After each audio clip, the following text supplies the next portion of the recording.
In 2023, a man walking beneath the cliffs of Dorset, England, looked up and saw teeth staring back at him from the rock.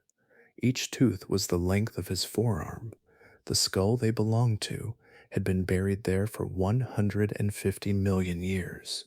It took scientists weeks to remove it without the fossil collapsing apart, and when they finally measured the skull in a laboratory, it stretched nearly 2.5 meters long, larger than most front doors. The animal it belonged to was not a dinosaur. It was a pliosaur, a marine predator so powerful that paleontologists estimate its bite force may have exceeded twice that of a Tyrannosaurus rex. A hunter built not just for speed or strength, but for absolute control of the Jurassic Ocean. And somehow, most people have never heard of it. The pliosaur hunted in seas so crowded with life that modern oceans would have looked almost empty by comparison. It could detect movement in darkness without relying entirely on sight. It hunted from below, rising upward through black water before prey had time to react. For millions of years, almost nothing in the ocean could challenge it. Then suddenly, it was gone. Tonight, we descend into the ancient seas to uncover the rise and fall of the most perfectly engineered predator the ocean has ever produced. But before we do, let me know in the comments. Are you listening to this to fall asleep, or you're here only for the knowledge? Now, let's enter the Jurassic Ocean. Long before the cliffs of Dorset existed, before grasslands, birdsong, or human memory, the planet carried a different arrangement of water and stone. The continents had not yet settled into their modern forms. During the Jurassic period, between 201 and 145 million years ago, the vast supercontinent Pangaea was slowly tearing itself apart. Cracks widened across the crust, and seawater flooded inward through the fractures, filling low regions with warm inland seas that stretched across what would one day become Europe and North America. The oceans of this age were heavy with life. Sea temperatures remained several degrees warmer than those of the modern world, and the warmth moved through the water like stored sunlight, accelerating metabolism and allowing marine animals to grow to astonishing sizes. Oxygen levels were high. Nutrients circulated constantly through shallow continental seas, and plankton blooms fed food chains of immense complexity. Every layer of the ocean contained movement. Ammonites drifted in numbers so large that their spiral shells carpeted sections of the seafloor after death. Shoals of fish moved in silver clouds beneath the surface currents. Early shark relatives cruised through reefs and open water, still far from the forms that would later dominate modern seas. Enormous filter feeders, such as Leadzichthys, glided through the water with open mouths, straining plankton from the sea like living nets. Some reached 16 meters in length, larger than many modern whales, though gentle in behavior and slow in motion. Elsewhere, ichthyosaurs crossed the oceans with bodies shaped like dolphins, fast and streamlined, adapted for speed over long distances. Nearer the surface drifted the long necks of plesiosaurs, their small heads weaving through schools of fish with controlled precision. Their bodies remained broad and stable, while the neck performed the final strike, a hunting strategy built on reach rather than force. The pliosaurs emerged from this same ancestral lineage, yet evolution carried them toward a radically different design. Their necks shortened over millions of years until the head sat close against the body, thick with muscle and anchored for strength. The skull expanded, the jaws deepened. While the pliosaurs became specialists in delicate movement, the pliosaurs transformed into concentrated power. None of these animals were dinosaurs. The great reptiles of the land remained separate from the rulers of the sea. Dinosaurs thrived across forests and floodplains, but they never fully conquered the open ocean. That domain belonged to marine reptiles, descended from terrestrial ancestors that had returned to the water long before. Over immense spans of time, their limbs flattened into flippers, their bones adapted for buoyancy, and their bodies reshaped themselves around the physics of the sea.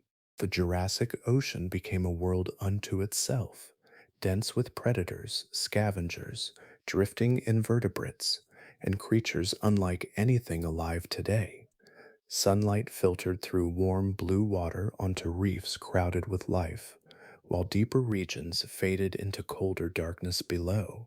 Across these enormous seas, the pliosaur lineage continued refining itself, generation after generation, shaped by abundance, competition, and the endless pressure of survival. From that crowded ancient ocean, one predator rose beyond all others, not suddenly, but through millions of years of relentless adaptation, until the sea carried an animal built almost entirely for domination. Seen from a distance beneath open water, the pliosaur would not have resembled a reptile at all. Its outline belonged to the sea completely, broad through the chest, tapering toward a compact tail, every surface shaped by pressure and movement. The body carried the dense muscular proportions of an animal designed not for elegance, but for force. A massive skull projected forward from a neck so shortened it seemed almost erased, as though evolution had pulled the head directly into the torso to prevent even the slightest loss of power. In the largest individuals, that skull occupied nearly a quarter of the entire body length. Behind it sat a barrel shaped trunk containing immense swimming muscles and lungs, capable of sustaining long descents into deep water. The proportions appear unusual even beside other marine reptiles of the Jurassic. Long necked plesiosaurs drifted through the same seas with flexible silhouettes and delicate movement, but the pliosaur abandoned reach entirely. It became compact, concentrated, and heavy with momentum. Its movement through water followed principles unlike those of fish or sharks. Rather than driving itself primarily with the tail, the pliosaur relied on four enormous flippers working together in coordinated rhythm. Each limb resembled a powerful underwater wing, thick at the base and narrowing toward the tip. Hydrodynamic modeling conducted in 2011 suggested this arrangement produced remarkable thrust and maneuverability, allowing the animal to accelerate with startling speed despite its size. The motion has often been compared to underwater flight. The front flippers generated lift and propulsion, while the rear pair stabilized the body and added additional thrust. Instead of swaying side to side like a shark, the pliosaur moved with controlled surges, gliding forward in smooth pulses through the water column. In open water, its cruising speed likely reached between 10 and 12 kilometers per hour, though short bursts during an attack may have been considerably faster. At 40 tons, sudden acceleration carried immense physical consequence. Water itself became part of the weapon. The neck remained short for practical reasons, rooted deeply in physics. A long neck creates drag and weakens the transfer of force between body and skull. By reducing the distance almost entirely, the pliosaur turned its entire frame into a single driving structure. Muscle, bone, and momentum aligned directly behind the jaws. When the animal surged forward, very little energy dispersed along the way. No direct skin impressions from pliosaurs have survived, yet fossils from related marine reptiles suggest a smooth outer surface with minimal resistance against water.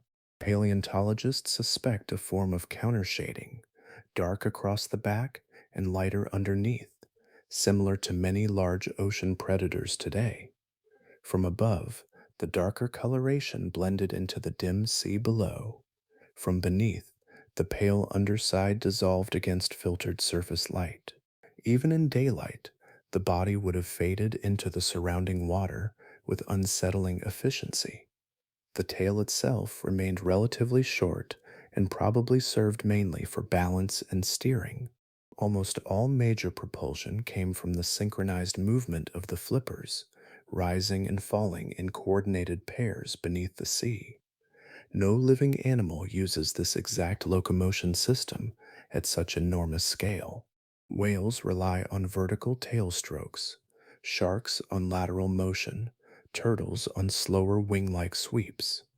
The pliosaur occupied a category entirely its own, shaped by an ancient ocean whose rules no longer exist. In museum light, separated from the body that once carried it, the skull appears almost improbable.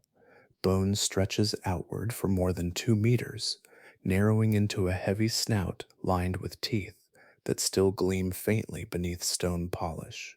The Dorset specimen recovered in 2023 measured approximately 2.4 meters long, large enough that laid flat across a road, it would extend beyond the length of many family cars. Even detached from the animal itself, the skull carries an unsettling sense of scale, as though it belonged less to a creature than to a machine shaped for pressure and impact. Yet much of its strength came from emptiness. Inside the skull, networks of chambers and internal channels reduced weight while preserving rigidity, a structural arrangement echoed today in aircraft engineering and bridge design. Thick external bone formed the outer frame, while hollowed spaces distributed stress across the skull during biting. Without these internal voids, the head would have become too heavy to move efficiently through water. Evolution solved the problem not by adding more material, but by removing it with extraordinary precision. The jaws themselves extended into a forest of conical teeth, some reaching nearly 30 centimeters in length. Unlike the serrated blades of sharks, these teeth were smooth, rounded, and slightly curved inward. They were not designed for slicing flesh into clean sections. Their purpose was simpler and more brutal, to penetrate deeply and prevent escape. When the jaws closed, the upper and lower teeth slid between one another in an interlocking arrangement, creating a cage of enamel and bone around anything caught inside. Along the sides of the skull sat enormous temporal fenestrae, openings behind the eye sockets where jaw muscles anchored deep within the head. In life, these spaces would have been filled with dense bundles of muscle tissue, swelling outward beneath skin, and connective tissue. Paleontologists studying attachment scars across the skull estimate a bite force near 33,000 newtons. A modern saltwater crocodile, among the strongest living biters, produces roughly half that pressure. The pliosaur carried this force at the front of a streamlined marine body already moving through water at speed, combining momentum with compression in a way few predators ever have. Closer examination of the snout reveals hundreds of tiny openings scattered across the bone surface. These foramina once carried nerves and blood vessels through the skull. In modern crocodilians, similar structures allow the detection of pressure disturbances in water, sensing movement too subtle for vision alone. A swimming animal leaves behind shifting currents and vibrations, faint signatures spreading outward through the sea. The pliosaur appears to have possessed a remarkably sensitive version of this system, turning the front of its skull into an instrument capable of reading motion directly from the water around it. The eyes faced forward rather than outward, creating overlapping fields of vision and genuine depth perception. Such binocular focus remains uncommon among reptiles and fish, yet it appears consistently in predators that rely on precise distance judgment. The sockets themselves were large, suggesting eyes adapted for gathering limited light beneath the surface. Taken together, the skull reveals an animal shaped by exact physical demands. Every opening, ridge, chamber, and tooth belong to a structure refined not for ornament or display, but for efficient control over living prey in the shifting darkness of the Jurassic Sea. Far beneath the warm surface currents of the Jurassic Ocean, The water changed character completely. Light weakened first into dim blue haze, then into a darkness so complete that distance ceased to exist. Below roughly 200 meters, sunlight no longer reached the sea in meaningful quantity. The world became pressure, temperature, vibration, and movement carried through liquid blackness. The pliosaur appears to have entered this environment with unusual confidence. Its skull preserves traces of sensory systems far more complex than those expected from a simple reptilian hunter. Across the snout lay hundreds of tiny foramina, each opening once connected to nerves and blood vessels beneath living tissue. In modern crocodilians, comparable structures detect subtle disturbances in water pressure caused by nearby movement. A fish turning suddenly, a wounded animal struggling. Even the displacement produced by steady swimming creates ripples of compression that travel outward through the surrounding sea. Scaled across the immense head of a pliosaur, this network may have functioned with extraordinary sensitivity. Rather than relying solely on sight, the animal likely perceived the ocean as a shifting landscape of pressure gradients and motion. A creature moving tens of meters away would leave behind a detectable pattern in the water itself, allowing the predator to track direction and speed without direct visual contact. In darkness, shape became sensation. Deep within the skull, the inner ear carried further adaptations. Fossil analysis suggests structures tuned toward low frequency sound, the kind produced by large bodies moving through water over long distances. Low tones travel efficiently through the ocean, sometimes crossing entire basins with little loss of energy. The Jurassic Sea would have been filled with these distant vibrations, the steady pulse of swimming reptiles, schools of fish shifting together, and currents pressing against reefs and continental shelves. The pliosaur moved through this hidden acoustic landscape with an ear seemingly built to detect depth and movement through sound as much as through vision. Many reptiles living today possess another sensory mechanism called the Jacobson's organ, a chemical detection system linked to the roof of the mouth. Evidence cannot preserve the organ itself in pliosaurs, yet their close evolutionary relationships make its presence highly probable. Through this system, dissolved particles suspended in water become information. Blood, mucus, waste products, and microscopic traces released from living tissue drift invisibly through currents. Even at extremely low concentrations, these chemical signatures can reveal the recent passage of prey. Taken together, the plesiosaur's senses formed a layered system of detection operating across multiple channels simultaneously. Large eyes gathered whatever ambient light filtered down from above. Pressure sensitive nerves interpreted movement through water. Inner ear structures monitored distant vibrations. Chemical receptors sampled invisible trails carried by currents. The animal did not depend on a single sense dominating the others. Instead, it assembled fragments from every surrounding signal into a coherent picture of its environment. Some paleontologists have cautiously explored the possibility that certain large marine reptiles may even have possessed primitive low frequency sonar capabilities, not unlike the way modern sperm whales navigate darkness through sound. The evidence remains uncertain and heavily debated, yet the idea persists because the ocean itself rewards such adaptations.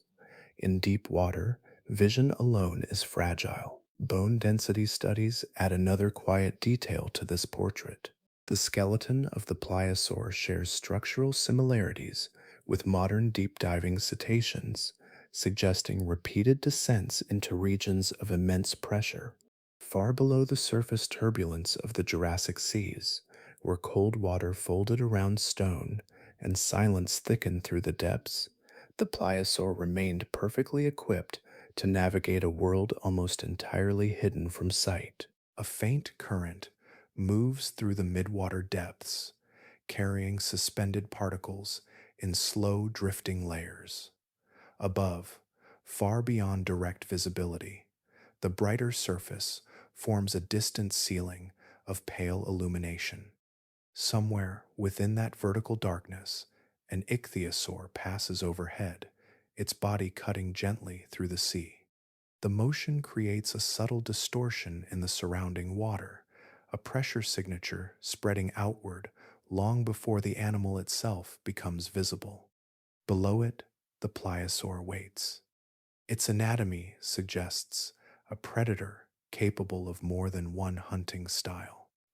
The powerful flippers allowed sustained movement across open water, yet the structure of the body also supported periods of near motionless hovering.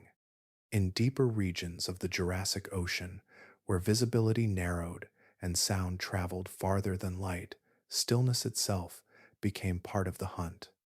A large predator remaining quiet beneath its prey possessed a significant advantage. The ocean above concealed silhouettes against the filtered brightness of the surface, while the darker water below hid the hunter almost completely. Evidence from skull anatomy and hydrodynamic modeling supports an attack approach rising upward from beneath and slightly behind. The pressure-sensitive nerves across the snout could track movement without requiring direct visual contact until the final seconds.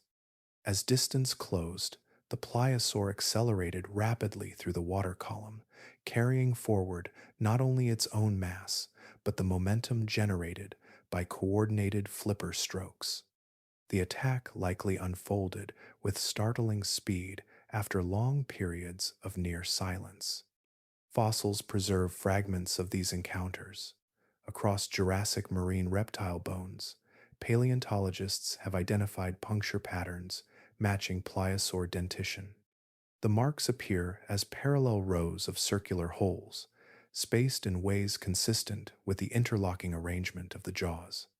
Unlike the slicing wounds left by serrated teeth, these injuries resemble deep compression impacts driven directly into bone. One ichthyosaur specimen, recovered from Germany, carries such marks across multiple parts of the skeleton, including the skull, vertebrae, and flipper bones. The distribution suggests prolonged feeding rather than a single disabling strike. Much of the body appears to have been consumed, indicating that the pliosaur did not simply kill large prey and abandon the remains.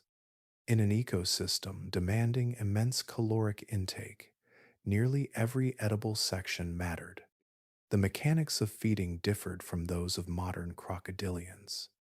There is little evidence for rotational death rolling in pliosaurs. Instead, the structure of the skull and neck implies rapid lateral shaking powered by the entire upper body. Once the jaws secured purchase, sudden sideward motion would tear tissue apart through force alone. Given estimated bite pressures and skull mass, even a brief movement of the head could separate limbs, fracture vertebrae, or remove large sections of flesh. Rare stomach content fossils offer further glimpses into diet. One preserved specimen contained fragmented remains from multiple species, including fish and marine reptile bone. Such findings suggest an opportunistic predator rather than a narrow specialist. The Jurassic seas provided constant variety, ammonites drifting through open water, dense fish schools crossing continental shelves, smaller reptiles surfacing to breathe, and vulnerable juveniles moving through dangerous currents. An animal weighing between 30 and 45 tons required extraordinary amounts of energy to sustain itself. Its feeding demands may have rivaled those of modern sperm whales, requiring hundreds of kilograms of prey during major feeding events. The ancient ocean supplied those needs through abundance on a scale difficult to imagine today. And within that crowded living system, the pliosaur moved as a predator shaped equally by patience, acceleration, and overwhelming physical force. The Arctic can preserve ancient things with unusual patience. In the Svalbard archipelago, far north between mainland Norway and the polar ice, layers of frozen ground held a marine ecosystem untouched since the late Jurassic. Snow moved across the mountains in pale sheets, and beneath the permafrost lay the compressed remains of animals that had once crossed warm prehistoric seas, where the Arctic Ocean now exists. In 2006, a Norwegian and American paleontological team began excavating fossils from these frozen sediments. At first, the exposed fragments seemed difficult to interpret. The bones emerging from the ground appeared disproportionately large, too massive for what the researchers expected to find. Some initially suspected whale material mixed into older rock layers, or perhaps distortion caused by geological pressure over millions of years. The dimensions did not align comfortably with established assumptions. As excavation continued through successive Arctic field seasons, the scale became impossible to dismiss. More of the skeleton emerged from the frozen rock, including portions of an enormous skull approaching 3 meters in length. The animal itself was later estimated between 13 and 15 meters long, larger than nearly every confirmed pliosaur specimen previously documented. Each recovered section forced a gradual recalibration of what paleontologists believed these marine predators could become. The specimen received the media name Predator X, a title that spread rapidly through newspapers and documentaries before formal scientific classification was complete. Eventually, the animal was assigned the name Pliosaurus funke, honoring Björn and May Lisbeth Funke, whose earlier discoveries in the region helped reveal the extraordinary fossil richness of Svalbard. Even within a family already associated with immense predators, this individual occupied unusual territory. The jaws became a particular focus of study.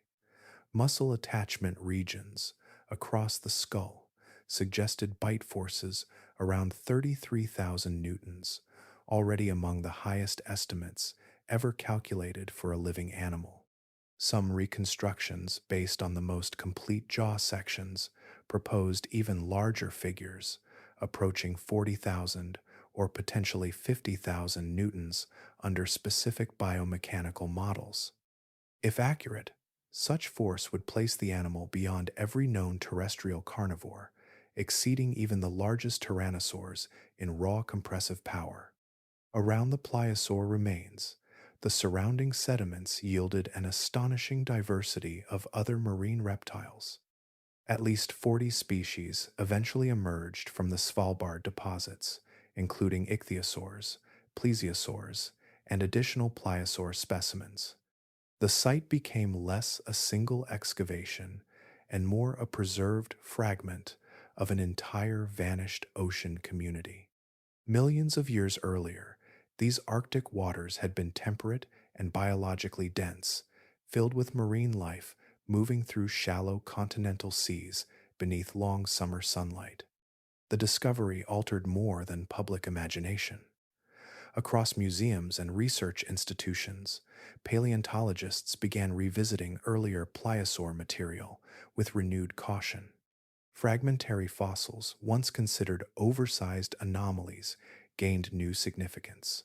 Partial skulls and isolated vertebrae from older collections no longer seemed impossible. Predator X suggested that the known fossil record might represent only a fraction of the true upper size range achieved by these animals. The excavation itself became widely recognized after the BBC Natural History Unit documented the recovery process. Footage showed researchers hauling enormous teeth from frozen ground by hand, the fossils emerging slowly from Arctic sediment after 150 million years beneath the Earth. Individual teeth appeared heavy enough to resemble carved stone tools rather than parts of a living jaw.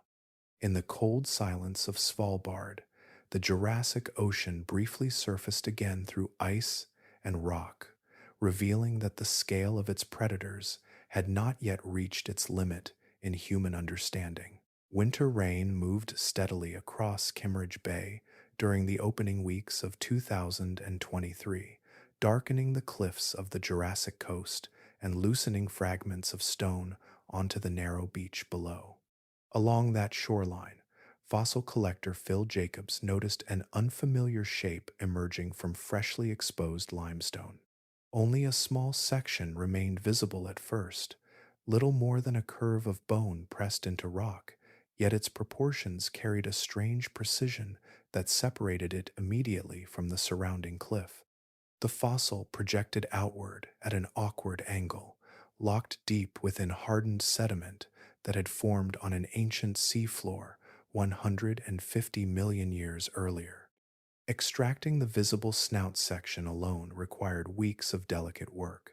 Limestone had filled spaces around the skull with tremendous pressure over geological time, and even minor fractures could have destroyed details preserved since the late Jurassic. Each layer had to be removed gradually with fine tools, stabilizing exposed bone before advancing further into the cliff face. Steve Etches, founder of the Etches Collection Museum and one of Britain's most respected fossil collectors, coordinated the recovery effort. As additional sections emerged from the rock, the scale of the specimen became increasingly apparent. The completed skull measured roughly 2 meters in length and represented the most complete pliosaur skull ever recovered from British strata. Unlike many marine reptile fossils flattened by sediment compression, this specimen preserved extraordinary three-dimensional detail across both the outer surfaces and the internal architecture of the skull. News of the discovery quickly reached the BBC Natural History Unit. During filming for a documentary centered on the fossil, David Attenborough traveled to Kimmeridge to examine the skull in person. Members of the production later described his first reaction as silence rather than commentary, a long pause while standing before the fossil beneath museum lighting.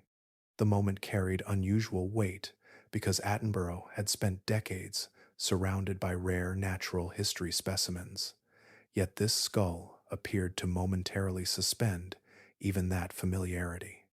Advanced CT scanning transformed the fossil into a detailed anatomical record without physically cutting into the bone.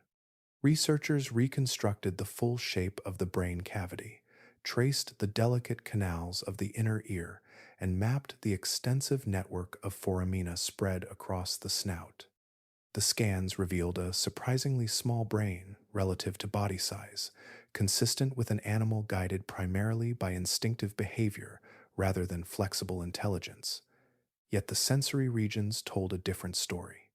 Olfactory structures and processing areas associated with environmental input appeared disproportionately developed, reinforcing the image of a predator deeply tuned to movement, vibration, and chemical signals within the sea. Microscopic growth rings preserved inside the fossilized bone suggested the animal had not yet reached full maturity at the time of death. Even at its recovered dimensions, the skull belonged to an individual still growing, implying that older members of the species may have attained even greater sizes during life. Today, the specimen remains on permanent display at the Etches collection in Kimmeridge. Visitors standing before it encounter not simply a fossil, but the preserved anatomy of a Jurassic predator whose physical presence still occupies space with startling authority across the quiet distance of geological time. Fine mineral crystals still shimmer faintly across several teeth beneath the controlled museum lights. Across paleontology, size is often reconstructed from absence rather than completeness. A few vertebrae emerge from stone, a partial jaw appears along a coastline, several teeth surface from broken shale, and from those scattered remnants, scientists attempt to estimate the dimensions of animals that vanished more than 100 million years ago. The pliosaur presents this challenge in extreme form because complete skeletons remain extraordinarily rare, while the largest individuals are usually represented only by fragments. Most estimates rely on proportional comparisons with better preserved specimens. Researchers examine the ratio between skull length and body length in relatively complete fossils, then apply those relationships to isolated remains recovered elsewhere. The process is careful and heavily constrained by uncertainty. A giant vertebra does not automatically indicate a giant animal, and erosion often distorts bone before discovery. Yet over decades, enough material has accumulated to establish several confirmed size ranges with reasonable confidence. Pliosaurus funke, the Arctic specimen once nicknamed Predator X, likely reached between 10 and 13 meters in total length. Kronosaurus queenslandicus from Australia appears to have measured roughly 9 to 11 meters, while Liopleurodon ferox from Europe occupied a somewhat smaller range, around 5 to 7 meters.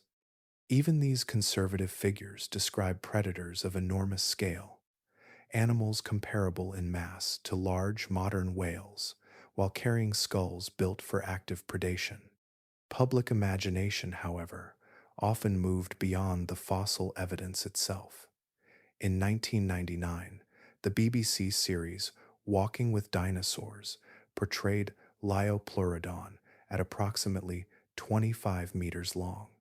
The image became deeply embedded in popular culture, repeated in books, documentaries, and internet discussions for years afterward despite lacking scientific support. Later reassessments confirmed that no known Liopleurodon specimen approaches such dimensions. The discrepancy became an unusually visible example of how speculative reconstructions can persist long after evidence changes. At the same time, paleontologists remain cautious about declaring strict upper limits. Fragmentary fossils recovered from Jurassic deposits in Mexico and Cretaceous sediments in South America hint at pliosaurs, potentially approaching 15 meters in length. Unfortunately, the material remains incomplete. Without diagnostic skull sections or sufficiently preserved limb bones, those estimates remain speculative rather than confirmed. Science advances slowly in such situations, preferring uncertainty over exaggerated certainty. Biomechanically, there appears to be no obvious reason a pliosaur could not have reached between 15 and 18 meters under ideal ecological conditions. The four-flipper locomotion system scales efficiently with increased body size, and the reinforced skull architecture could likely support even larger jaw musculature. During the Jurassic, prey biomass across warm inland seas was immense, potentially capable of sustaining predators far larger than any living marine hunter today. The most honest conclusion remains slightly unfinished. Paleontologists know the confirmed range supported by strong evidence. They suspect larger individuals existed beyond the current fossil record. Along coastlines such as Dorset, where the cliffs erode centimeter by centimeter each year, new bones continue emerging from stone with quiet regularity, suggesting the ancient ocean may still be withholding some of its largest inhabitants. A single storm can expose a vertebra untouched since the Jurassic, only for tides to grind it apart within months. Between discovery and destruction lies a narrow interval in which science briefly encounters these animals again, assembling their scale from fragments before the sea reclaims the evidence once more forever silently. Far above the Jurassic sea floor, life moved through layers of water crowded with bodies of every shape and strategy. The pliosaur existed within an ecosystem so densely populated that no predator could rely on strength alone. Every region of the ocean supported its own specialists, each adapted to different prey, depths, and methods of survival. The ancient seas contained hunters built for speed, endurance, ambush, filtration, and scavenging, all sharing the same immense marine world. Among the largest creatures present was Leadsichthys problematicus, an enormous fish that may have exceeded 16 meters in length. Despite its extraordinary scale, it posed little direct challenge to the pliosaur. Leadsichthys fed by filtering plankton and microscopic organisms from seawater, drifting slowly through productive currents, with a mouth adapted for constant feeding rather than attack. In ecological terms, it occupied a role closer to a modern baleen whale than a pursuing predator, transforming vast blooms of marine life into living mass. Elsewhere, ichthyosaurs crossed the oceans with streamlined bodies built for sustained movement. Their outlines resembled dolphins through convergent evolution rather than ancestry, narrow snouts cutting through water while powerful tails drove them across long distances. Many occupied middle predator niches, feeding on fish and cephalopods while avoiding larger hunters. Juvenile pliosaurs may have struggled to capture healthy adult ichthyosaurs in open pursuit, yet fully grown pliosaurs almost certainly preyed upon them whenever opportunities emerged. Nearer the upper waters drifted long-necked plesiosaurs, such as Cryptocleidos and Muranosaurus. Their small heads and flexible necks allowed careful feeding among fish schools and soft-bodied cephalopods.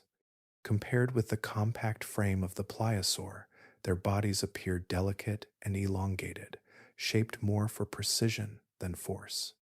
In the layered geography of the Jurassic Ocean, these reptiles occupied calmer feeding zones closer to surface light, where sudden attacks rising from deeper water may have carried devastating effectiveness.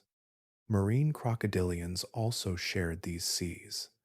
Dacosaurus reached roughly 4 to 5 meters in length and possessed strong jaws lined with serrated teeth suited for tearing flesh. It was a formidable predator by ordinary standards. Yet, beside an adult pliosaur, its scale diminished dramatically. The same was true for early shark relatives such as Hybotis, common throughout Jurassic waters but still far removed from the massive predatory sharks that would evolve much later. The great white shark belonged to a future ocean separated from the Jurassic by another 100 million years. What emerges from this ecological picture is not an empty kingdom ruled in isolation, but a crowded hierarchy dominated by one unusually specialized hunter. The pliosaur competed with other carnivores for prey, territory, and movement through productive seas, yet no known animal occupied its precise combination of mass, bite force, sensory capability, and acceleration. Adult individuals appear to have possessed no regular predators. The only serious danger came from one another. Fossilized pliosaur bones preserve puncture marks matching pliosaur teeth, evidence of violent interactions between members of the same lineage. Some injuries healed during life, suggesting survival after territorial combat or competition over food. Others remained embedded permanently within the skeleton, silent records of collisions between predators already occupying the highest position the Jurassic Ocean could offer. Even within overwhelming abundance, the ancient sea still demanded constant vigilance from every creature moving beneath its shifting currents each day. In the vast marine cemeteries of the Jurassic world, paleontologists have uncovered teeth, vertebrae, flippers, stomach contents, and immense skulls, yet one category of fossil remains entirely absent. No confirmed pliosaur eggs have ever been discovered. No nesting grounds line the ancient coastlines. No fossilized hatcheries preserve clusters of young emerging from buried shells. That silence within the fossil record carries its own scientific meaning, suggesting an animal that no longer returned to land at all. Earlier reptilian ancestors once crawled ashore to reproduce, bound to beaches and tidal margins by eggs vulnerable to open water. Pliosaurs appear to have completed the transition away from that dependency entirely. Their bodies had become too specialized for terrestrial movement, their flippers too rigid to support weight beyond the sea. Every available line of evidence points toward live birth occurring directly in the water, a life cycle fully detached from land after millions of years of evolutionary change. Close relatives from the same oceans support this conclusion. Several ichthyosaur fossils preserve embryos still positioned within the mother's body, including specimens caught in the act of birth itself. These discoveries confirmed that at least some Jurassic marine reptiles reproduced through live young rather than eggs. Although no pregnant pliosaur specimen has yet been identified, skeletal anatomy and evolutionary relationships strongly suggest the same reproductive strategy. Bone tissue offers another quiet archive of life history. Under microscopic examination, pliosaur bones preserve annual growth layers similar to rings within tree trunks.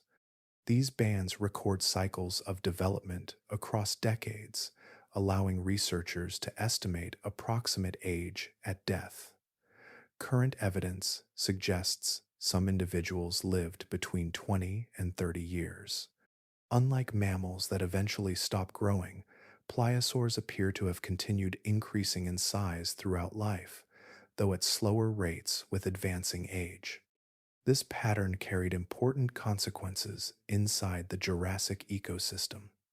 The largest pliosaurs were likely not separate giant species, but simply the oldest survivors of their populations. Age and size became closely linked. An individual that survived long enough eventually crossed into dimensions unreachable by younger competitors, accumulating strength through years alone. The earliest stage of life remained far more dangerous. Juvenile pliosaurs probably entered the ocean measuring only 1 or 2 meters long, small enough to become prey for larger marine predators already occupying the surrounding waters. Fast-moving ichthyosaurs, marine crocodilians, and even older pliosaurs may have hunted vulnerable young whenever opportunities appeared. Mortality rates during these early years were likely severe, somewhere between 4 and 6 meters in length. However, the balance shifted. At that threshold, the young predator ceased resembling prey and began assuming the ecological role it would hold for the remainder of its life. Muscle mass increased, jaws strengthened, and few animals remained capable of threatening it directly. Parental care appears unlikely. Modern reptiles generally provide little long-term protection after birth, and no evidence suggests pliosaurs behaved differently. The young were probably born fully formed, already equipped with functional senses, swimming ability, and instinctive hunting behavior. From their first moments in the sea, they entered an environment crowded with danger, carried forward alone through ancient waters that rewarded rapid growth and punished hesitation. Only a small fraction survived long enough to inherit the immense scale preserved today within the stone anatomy of ancient cliffs along vanished Jurassic coastlines. Long before the pliosaur moved through Jurassic oceans, its distant ancestors crossed dry ground beneath Triassic skies. They belonged to a world still recovering from the Permian extinction, the greatest biological collapse in Earth's history. Coastlines remained unstable, ecosystems fragmented, and vast ecological spaces stood temporarily open. Among the reptiles surviving this altered planet, some lineages gradually turned back toward the sea. This return to aquatic life, known as secondary aquatic adaptation, occurred more than once across evolutionary history. Ichthyosaurs followed one path, plesiosaurs and pliosaurs another, and tens of millions of years later, whales would repeat the transition independently. Each lineage began on land, carrying lungs, limbs, and skeletal structures shaped originally for walking. Over immense stretches of time, the ocean transformed those inherited bodies into something entirely different. The earliest ancestors connected to plesiosaurs were animals called nothosaurs. They remained creatures of two environments, capable of moving through shallow coastal waters while still retaining the ability to haul themselves onto land. Their bodies carried elongated necks, flexible trunks, and webbed feet rather than true flippers. Fossils suggest a lifestyle spent hunting fish along lagoons and sheltered shorelines, moving between water and land, much like modern seals, though separated from them by entirely different ancestry. Across roughly 20 million years of the Triassic period, the transformation accelerated. Limbs flattened into rigid paddles better suited for propulsion than walking. The spine stiffened, the torso streamlined. Bone structures shifted toward buoyancy, control, and efficient swimming. Gradually, the ability to support body weight on land disappeared altogether. By the beginning of the Jurassic, the descendants of these semi-aquatic reptiles had become fully marine animals, born in water, feeding in water, and dying far from shore. Within this lineage, evolution divided the descendants into two remarkably different forms. One branch produced the long-necked plesiosauroids, animals with relatively small heads carried at the end of flexible necks, sometimes extending several meters in length. Their hunting style emphasized reach and precision. The body could remain nearly motionless, while the neck extended suddenly into schools of fish or clusters of cephalopods, minimizing visible disturbance in the surrounding water. The second branch moved in almost the opposite direction. These became the pliosaurids, ancestors of the great pliosaurs. Their necks shortened generation after generation, while the skull enlarged and the body thickened with muscle. Rather than separating the head from the torso through reach, evolution concentrated force directly behind the jaws. Speed, acceleration, and impact replaced delicate extension. The entire animal became integrated into the mechanics of pursuit and collision. Both strategies succeeded because the Jurassic oceans contained enough ecological space to support them simultaneously. Shallow inland seas, reefs, continental shelves, and open water created countless feeding opportunities across different depths and prey types. Evolution did not move toward a single ideal predator. Instead, it produced multiple solutions adapted to different forms of hunting within the same environment. This branching pattern represents one of the clearest examples of adaptive radiation preserved in the fossil record.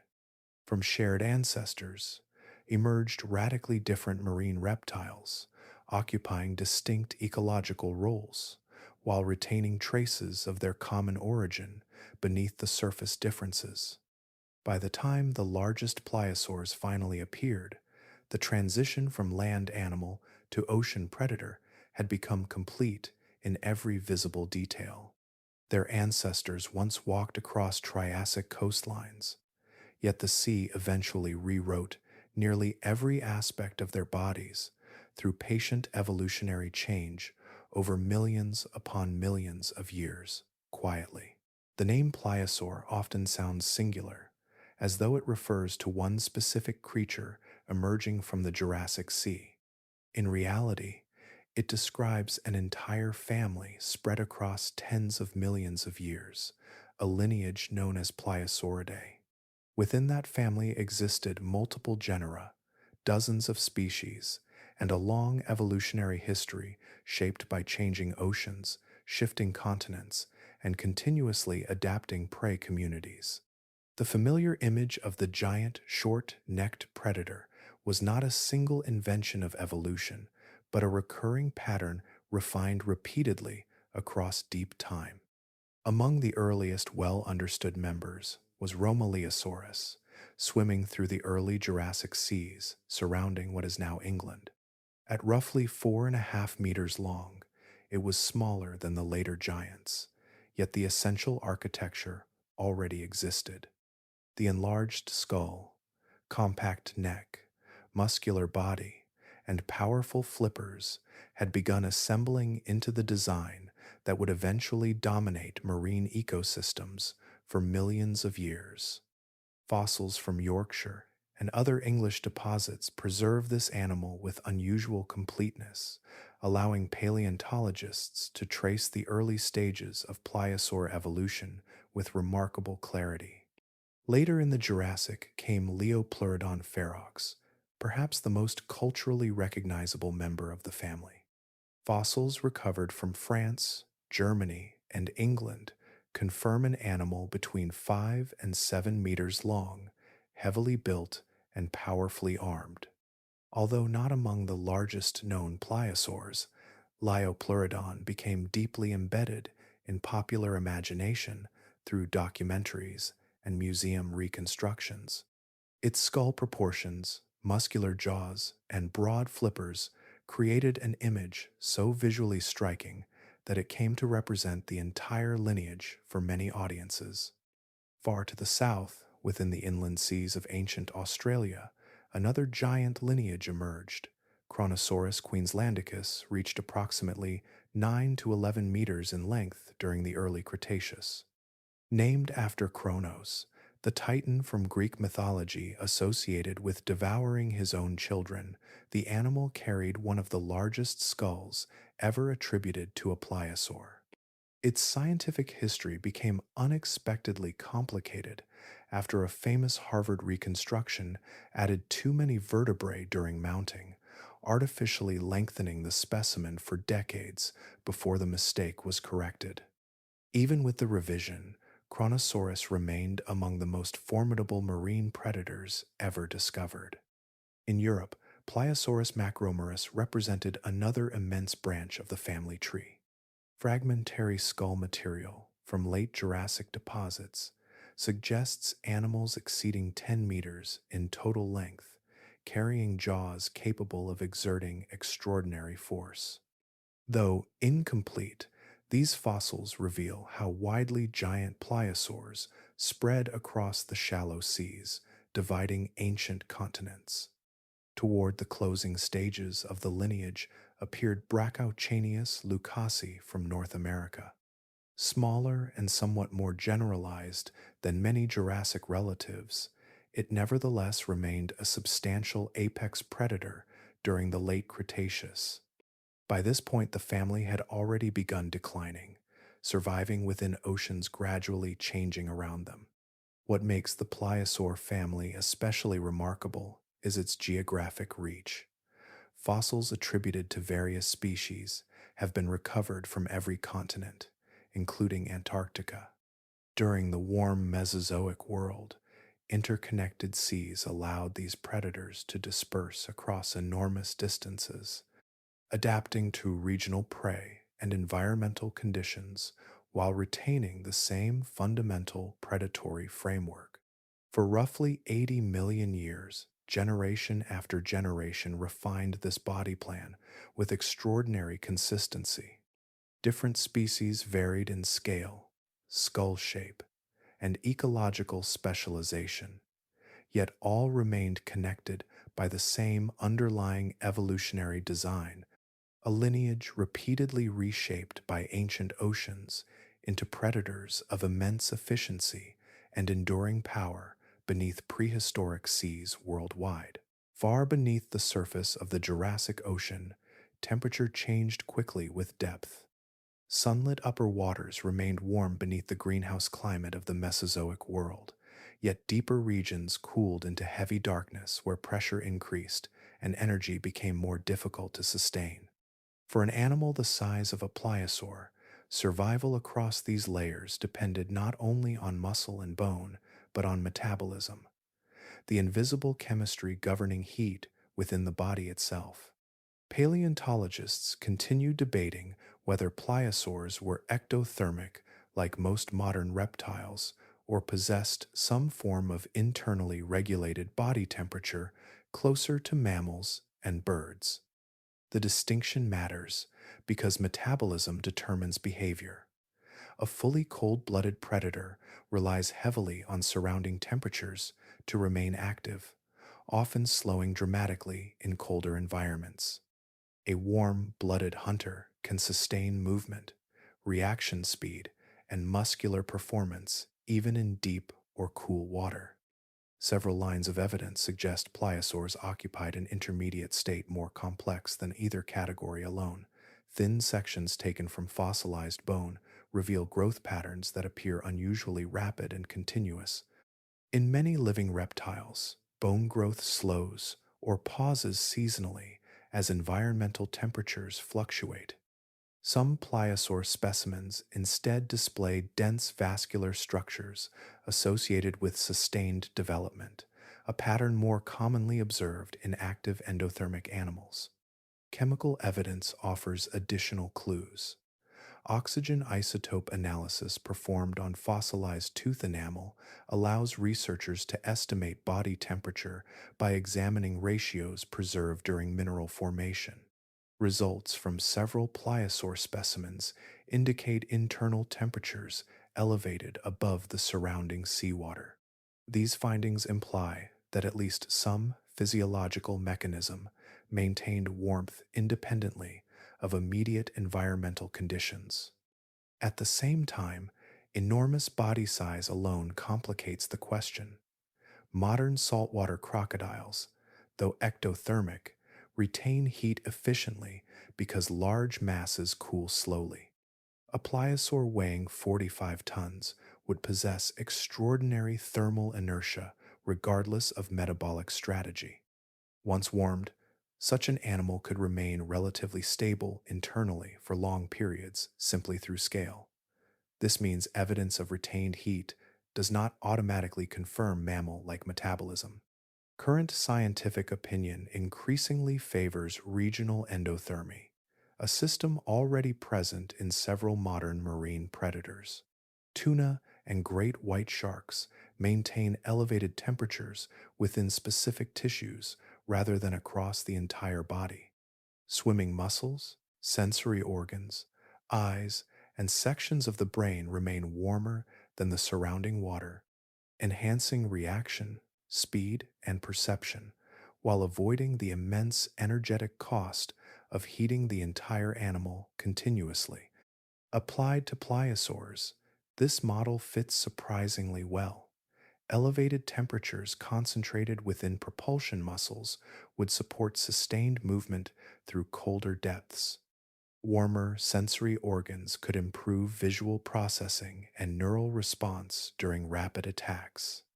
Such flexibility would allow the animal to descend into dark, cool water while still retaining explosive performance nearer the surface. The possibility transforms the pliosaur from a simple, oversized reptile into something physiologically unusual, occupying metabolic territory unlike any living marine reptile today.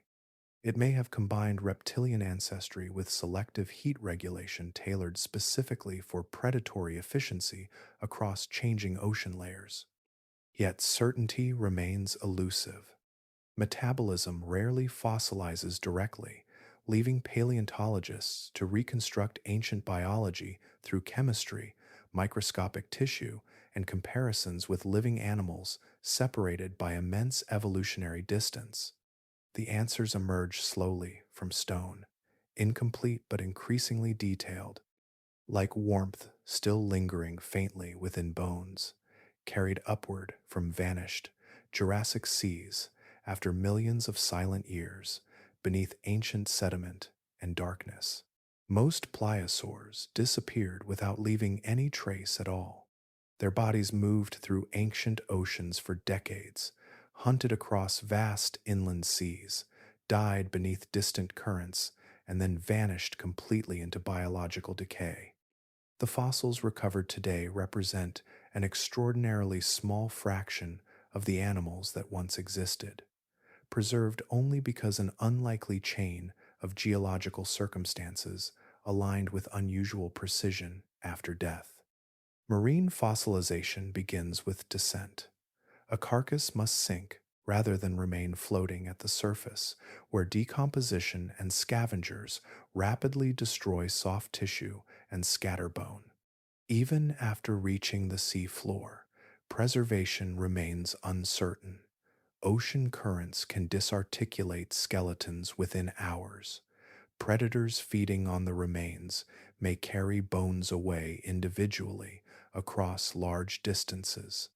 Fine sediment must bury the body quickly enough to protect it, while minerals gradually infiltrate the skeletal structure, replacing organic material molecule by molecule over immense spans of time.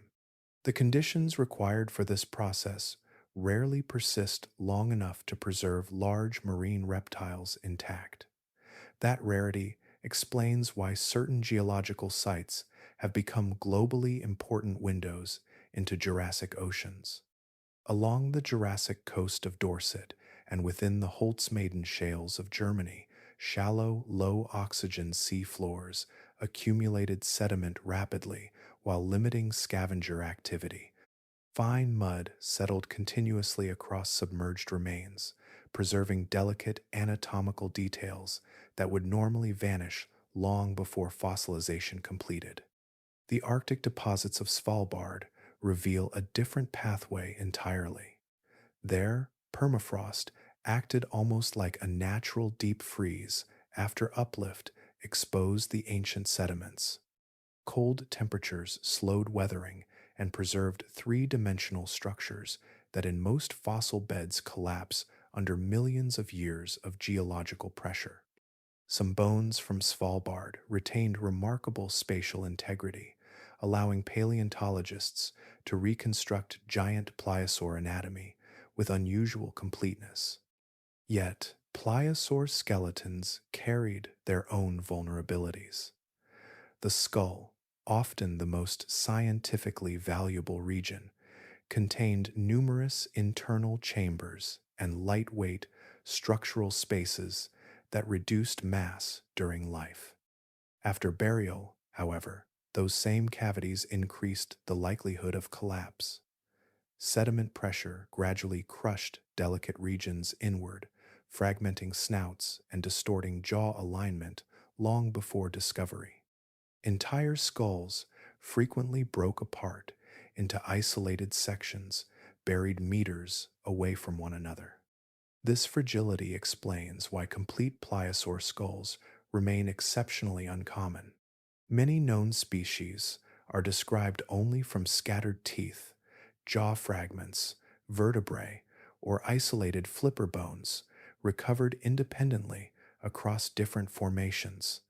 Paleontologists often assemble evolutionary relationships from incomplete remains separated by geography, depth, and millions of years of sedimentary movement.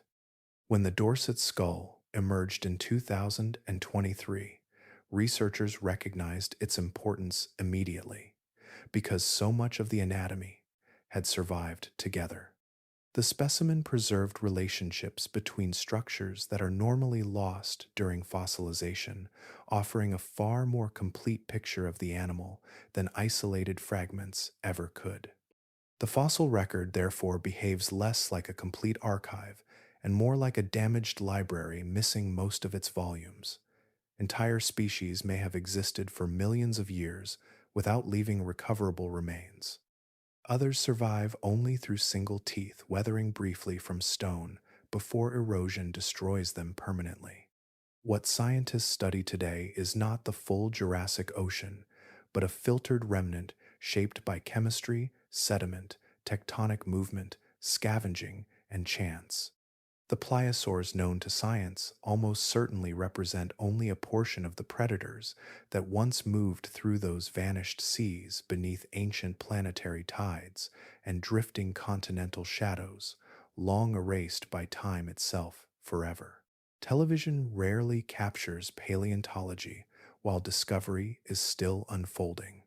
Most documentaries arrive years after excavation, once research papers have settled uncertainty into polished conclusions. The Dorset pliosaur changed that rhythm. In 2023, The BBC followed the fossil almost in real time, documenting scientists as they examined the skull, scanned its internal anatomy, and gradually uncovered details that had remained hidden since the late Jurassic.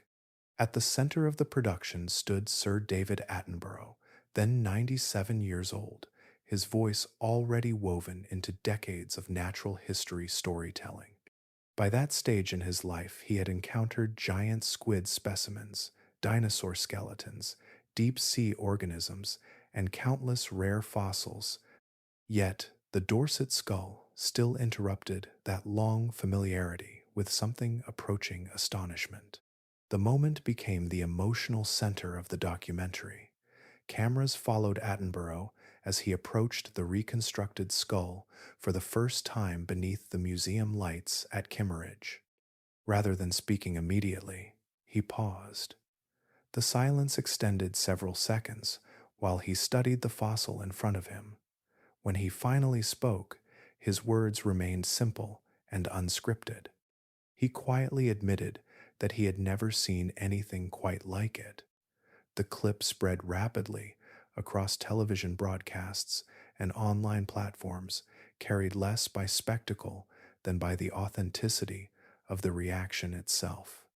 The documentary also revealed one of the most detailed digital examinations ever performed on a pliosaur specimen. Researchers subjected the skull to complete CT scanning, generating a three-dimensional internal model without physically damaging the fossil. Bone, canals, cavities, and sensory structures became visible layer by layer through virtual reconstruction. For paleontologists, the scan transformed the skull from a surface object into an anatomical landscape preserved in extraordinary detail. Among the most important discoveries involved the semicircular canals of the inner ear, structures associated with balance and head orientation. Analysis suggested the pliosaur naturally held its skull at a slight downward angle while swimming. This finding supported the growing hypothesis that the animal hunted from below, rising upward toward prey, silhouetted against brighter surface waters. The anatomy itself appeared aligned with the mechanics of vertical ambush. Biomechanical modeling, based on the scan, also allowed scientists to test stress distribution across the jaws during biting. Digital simulations demonstrated that the skull could tolerate immense force without structural failure, reinforcing earlier bite force estimates approaching 33,000 newtons. Even bone-crushing pressure remained within the tolerances of the reconstructed skull architecture. What made the documentary unusual was its refusal to separate science from uncertainty. Viewers watched interpretations emerge gradually from evidence rather than arriving fully formed. Fossils were not presented as magical relics, but as difficult puzzles assembled through imaging technology, anatomical comparison, and cautious inference. Audience response proved enormous. Within the first week, viewing figures on BBC iPlayer exceeded 4 million, demonstrating sustained public fascination with scientifically grounded prehistoric storytelling. The success suggested that ancient life still occupies a unique place within modern imagination, especially when presented with patience and seriousness rather than exaggeration. Near the documentary's conclusion, Attenborough reflected on the scale of the animal and the world that produced it. He observed that the ancient oceans once contained predators capable of making today's apex hunters appear comparatively modest.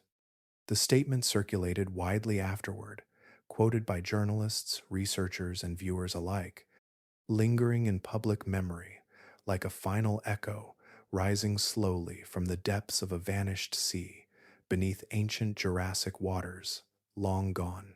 Scattered across ancient seafloor sediments, the remains of Jurassic animals still preserve traces of violent encounters. A vertebra carries circular punctures through its surface. A paddle bone bears evenly spaced holes along one edge. Crushed shell fragments lie embedded beside broken teeth.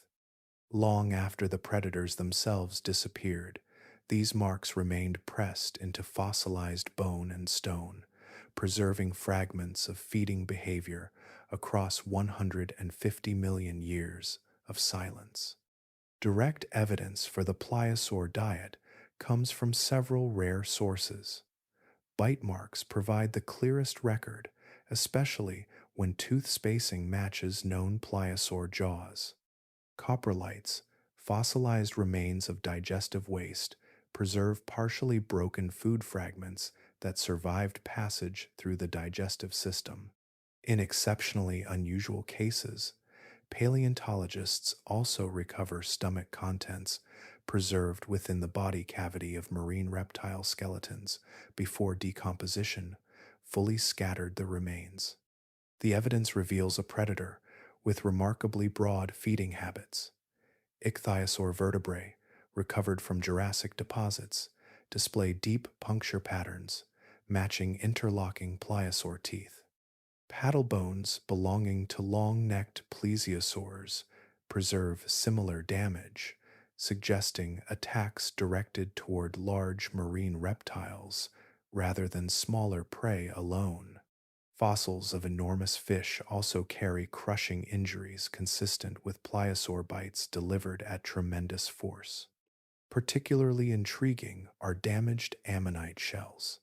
Ammonites carried hard-coiled exteriors reinforced by mineralized structure, yet several recovered specimens preserve circular holes corresponding closely to pliosaur tooth dimensions. Some researchers suggest deliberate shell-crushing behavior, while others believe the punctures may have occurred incidentally during attacks on nearby prey. Either explanation points toward feeding interactions involving surprisingly varied food sources across the Jurassic ecosystem. Coprolites expand the picture further. Analysis of large marine reptile coprolites has revealed fish scales, cephalopod hooks, fragmented bone, and other partially digested remains mixed together within single specimens. Rather than specializing narrowly on one prey category, pliosaurs appear to have consumed whatever provided sufficient energy relative to the effort required for capture. Hydrodynamic modeling helps explain this ecological flexibility. Simulations suggest a pliosaur measuring around 10 meters could accelerate rapidly enough to overtake nearly any known Jurassic marine animal over short distances. In practice, this meant prey size was constrained less by pursuitability and more by what the jaws could physically subdue and process once captured. A predator capable of seizing large reptiles, fish, and shelled cephalopods occupied an unusually broad feeding niche. Even members of its own lineage may not have been exempt. Multiple pliosaur fossils preserve bite marks attributable to other pliosaurs. Whether these injuries resulted from active cannibalism, territorial combat followed by feeding, or scavenging upon already dead individuals remains uncertain. Modern apex predators frequently scavenge opportunistically, and Jurassic oceans likely followed similar ecological rules. Chemical evidence preserved inside tooth enamel introduces another layer of complexity. Isotope variations across growth layers suggest dietary shifts occurring seasonally through life. Some changes may reflect migration following prey populations through different water systems. Others may indicate opportunistic switching between available food sources depending on regional abundance. Taken together, the evidence does not describe a specialist predator bound tightly to one ecological strategy. Instead, the pliosaur emerges as an adaptable apex consumer capable of exploiting nearly every major food resource available within the Jurassic Sea. Its success came not from dependence on one prey species, but from the ability to transform almost any sufficiently large living creature into energy beneath the immense and constantly shifting ecosystems of ancient oceans over countless generations across geological time. Far beneath the bright surface waters of the Jurassic Ocean, there existed a depth where color disappeared completely. Red vanished first, then yellow, then green, until only dim blue light filtered downward through hundreds of meters of water. Below that boundary, the sea became a cold, suspended darkness shaped more by pressure than by sunlight. Evidence now suggests the pliosaur entered this realm regularly, descending far below the zones occupied by most marine reptiles of its time. Exactly how deep remains uncertain, yet the question itself has become one of the most revealing intersections between paleontology, biomechanics, and comparative biology. Bone density measurements from pliosaur fossils provide the first clues. Their skeletons were denser than those of reptiles adapted primarily for surface swimming, allowing greater control during descent. At the same time, the bones lacked the extreme compactness seen in modern sperm whales and other dedicated abyssal divers. The balance suggests an animal designed not for the deepest trenches, but for substantial and repeated mid-water dives. Its immense size would already have provided important physiological advantages. A pliosaur, weighing many tons, carried lungs of enormous capacity relative to most marine predators. Like modern whales, it likely surfaced briefly to replenish oxygen before sinking again into darker layers of the ocean. Large bodies store oxygen efficiently, particularly within blood and muscle tissue, allowing long hunting intervals beneath the surface without constant return to open air. The mechanics of diving also favored gradual movement rather than frantic motion. Human divers experience decompression sickness because compressed gases dissolved in the bloodstream expand dangerously during rapid ascent. Air-breathing marine animals avoid much of this problem by ascending slowly and by possessing circulatory adaptations evolved specifically for repeated dives. Fossil evidence from Mesozoic marine reptiles shows no consistent signs of decompression-related bone damage. Their bodies appear to have handled pressure changes naturally across long evolutionary timescales. The most compelling behavioral theory emerging from recent evidence is the vertical hunting hypothesis. CT scans of the Dorset skull revealed inner ear structures suggesting the head naturally tilted slightly downward while swimming. Combined with forward-facing eyes and pressure-sensitive sensory systems along the snout, this posture supports a hunting strategy based on ascent from below. In deeper water, prey animals near the surface would appear as moving silhouettes against faint descending light. The pliosaur could remain nearly invisible beneath them until the final acceleration upward through darker water. This method appears repeatedly across distant branches of evolutionary history. Great white sharks attack seals from below using upward momentum and contrast against surface light. Orcas coordinate vertical strikes beneath schools of fish. Sperm whales patrol deep water layers before rising toward prey. These animals share no close ancestry with pliosaurs, yet natural selection repeatedly arrived at remarkably similar solutions to the challenge of hunting in open ocean environments. Current depth estimates based on oxygen storage, body mass, and skeletal structure suggest dives between 300 and 500 meters were entirely plausible. At those depths, sunlight fades into near total darkness. Hunting there would rely less on vision and more on pressure detection, low-frequency vibration sensing, and chemical traces suspended invisibly in seawater. Within that enormous vertical world, the pliosaur was not simply moving across the ocean, it was moving through layers of light itself, descending from warm, illuminated seas into silent regions where few large predators of its age could follow with equal confidence or power through the immense and slowly shifting water columns below. Along the shifting coastlines of the Mesozoic world, there was almost no warm sea untouched by pliosaurs. Their fossils have emerged from cliffs in England, shale deposits in Germany, frozen rock in Norway, deserts in Australia, mountains in Colombia, and windswept islands near Antarctica. Piece by piece, these discoveries reveal not a regional predator confined to one ancient ocean, but a lineage that spread across nearly every marine basin on Earth during its long history. The geography of that world scarcely resembled the continents known today.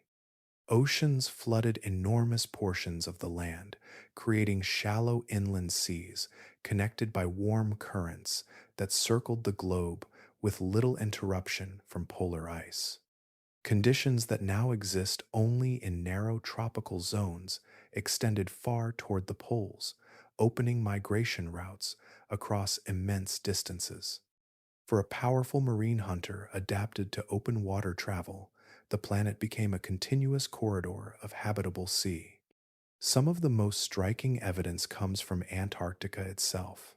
Fossils recovered from Vega Island near the Antarctic Peninsula date to the Cretaceous period, preserving remains of pliosaurs that once hunted in waters now locked beneath permanent ice. During their lifetime, however, Antarctica supported forests, river systems, and temperate coastlines. The surrounding ocean remained productive enough to sustain large marine reptile populations throughout the year. In those ancient southern seas, pliosaurs moved through waters that modern eyes would scarcely recognize as Antarctic at all. Far to the north, discoveries from the Volga region of Russia represent some of the highest latitude Jurassic pliosaur occurrences yet confirmed. These specimens suggest remarkable ecological flexibility. While much of the Mesozoic ocean remained warm by modern standards, regional variations still existed, and pliosaurs appear to have tolerated a broader range of temperatures than many earlier marine reptiles. Their physiology, body mass, and possible regional endothermy may all have contributed to this global reach. In South America, the fossil known as Monquirasaurus boyacensis emerged from rock layers high within the Andes Mountains of Colombia, more than 2,600 meters above present sea level. The skeleton rested there because the region itself once lay beneath a vast inland sea connected to the global ocean system. For decades, the idea seemed improbable to many observers unfamiliar with the scale of continental transformation across geological time. Yet the surrounding sediments, marine fossils, and tectonic evidence all confirmed the same reality. Entire marine ecosystems once drifted where mountain valleys now rise into thin air. Australia preserves another chapter of that vanished geography.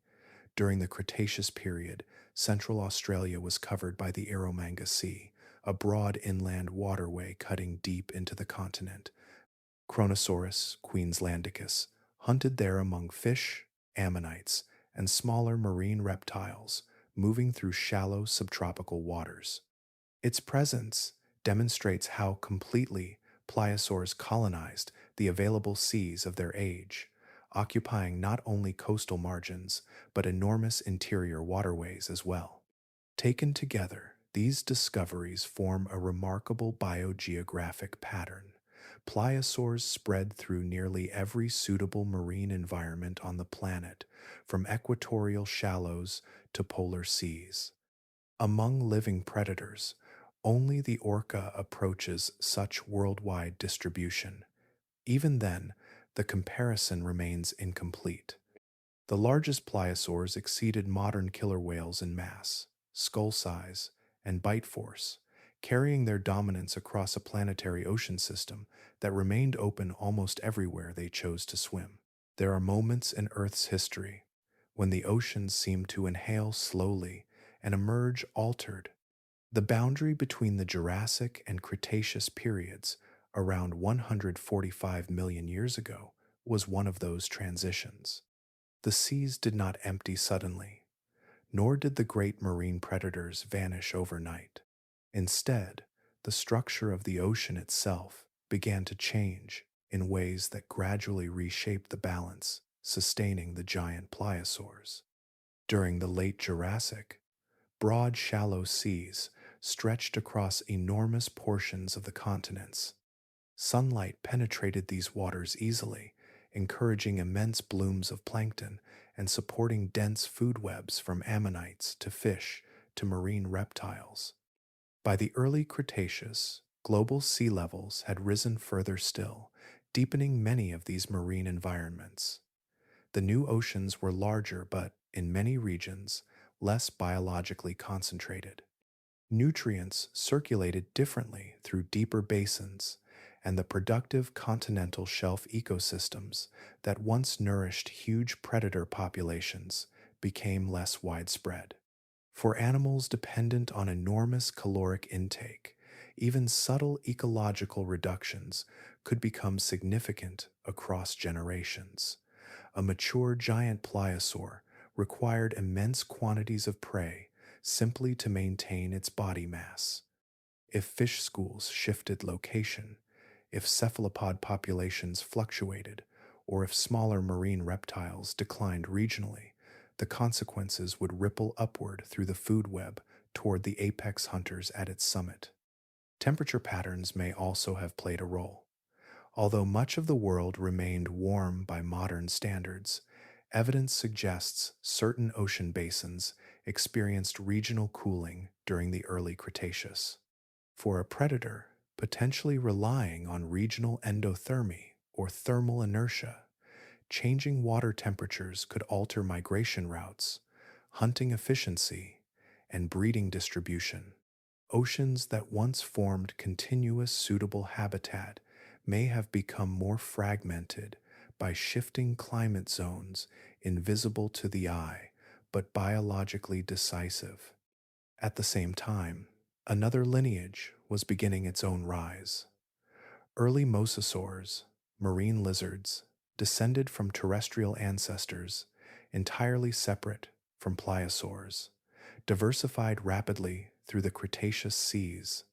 They did not initially rival the largest Jurassic pliosaurs in scale, yet they occupied many overlapping ecological positions, vast, adaptable, and increasingly specialized. These newcomers spread through marine ecosystems already undergoing environmental stress. The fossil record preserves the pattern with quiet clarity. The enormous Jurassic giants, animals such as Pliosaurus and Liopleurodon, disappear near or shortly after the Jurassic-Cretaceous boundary. Their successors remained formidable predators, but they belonged to a diminished lineage. Brachiosaurus in North America, Kronosaurus in Australia, and Polypticodon in Europe still ruled portions of the sea, yet the family itself had narrowed, diversity declined, body sizes contracted. The immense 10 to 15-meter hunters that once dominated entire marine systems became increasingly rare. None of this represents sudden extinction. The pliosaurs survived for millions of years afterward, continuing to evolve within changing oceans. Yet something fundamental had shifted. The age that produced the largest and most specialized members of the family had already passed into geological memory. Why exactly this decline occurred remains unresolved. Paleontologists continue debating the relative importance of prey, scarcity, environmental instability, competition, and simple evolutionary chance. Sometimes, lineages disappear not because they fail completely, but because the world that once fit them precisely no longer exists in the same form. The end arrived first as light. For a brief instant, the skies above the late Cretaceous ocean blazed with an intensity no living creature had ever experienced. Near what is now the Yucatan Peninsula of Mexico, an asteroid roughly 12 kilometers wide struck a shallow tropical sea with unimaginable force. Rock vaporized instantly. Seawater flashed into steam. Energy equivalent to billions of nuclear detonations erupted outward in less than a heartbeat, beginning the final chapter not only for the dinosaurs on land, but for the last surviving marine reptile dynasties beneath the waves. The impact crater, now buried beneath layers of younger rock at Chicxulub, preserves the geometry of that collision even today. Around the ancient shoreline, entire ecosystems disappeared almost immediately beneath walls of moving water. Mega tsunamis radiated across the ocean basins, in some regions rising hundreds of meters high as they crossed continental shelves and flooded inland seas. Sediment torn from coastlines settled slowly back through turbulent water, already thick with ash and debris descending from the atmosphere above. Yet the greater catastrophe unfolded more slowly, carried through the chemistry of the planet itself. Sulfur-rich rock vaporized during the impact mixed with atmospheric moisture, producing acid rain that spread globally across oceans and continents alike. Soot from worldwide fires climbed into the upper atmosphere and remained suspended there, dimming sunlight for years. The oceans darkened, surface temperatures fluctuated violently. Photosynthesis faltered in waters that had once supported dense blooms of plankton beneath warm Cretaceous skies. The collapse began at the base of the marine food web. Phytoplankton populations declined drastically as sunlight failed to penetrate the atmosphere in sufficient quantities.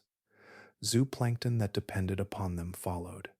Small fish lost their feeding grounds. Larger fish and marine reptiles soon faced the same absence, spreading upward through every trophic layer of the sea. The extinction moved silently through the ocean, not as a single violent moment, but as a prolonged starvation event unfolding across months and years. For giant predators, survival became mathematically impossible. Large pliosaurs had already diminished long before the asteroid struck, yet the remaining marine reptile lineages still depended upon abundant prey populations to sustain their enormous bodies. A hunter requiring hundreds of kilograms of food could not endure the disappearance of entire ecosystems beneath it. The largest animals may have survived the initial chaos only to weaken gradually afterward, moving through increasingly empty oceans where the familiar migrations of prey no longer arrived. The mosasaurs, dominant marine reptiles of the late Cretaceous, vanished alongside the last pliosaurs at this boundary. Their extinction closed a chapter stretching back nearly 180 million years to the first semi-aquatic nothosaurs of the Triassic. For an immense span of geological time, reptiles had ruled the seas in forms ranging from slender fish hunters to colossal apex predators capable of shattering bone with extraordinary force. Some life endured. Small sharks survived partly because of efficient metabolisms and the ability to enter periods of reduced activity. Deep-sea organisms beneath the worst surface, disruptions persisted in darkness, largely insulated from the immediate collapse above.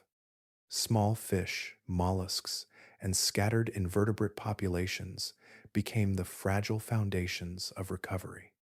The oceans that emerged afterward were quieter places.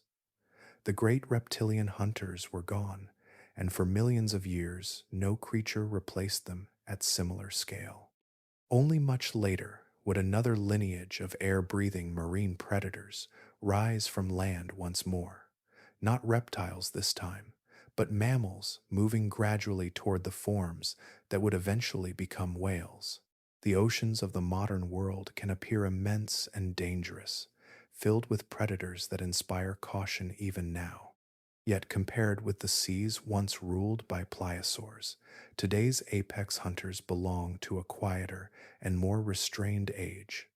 Over the 66 million years since the extinction at the end of the Cretaceous, marine ecosystems rebuilt themselves slowly from scattered survivors, assembling a completely new hierarchy of predators from lineages that had once occupied only marginal roles beneath the great marine reptiles.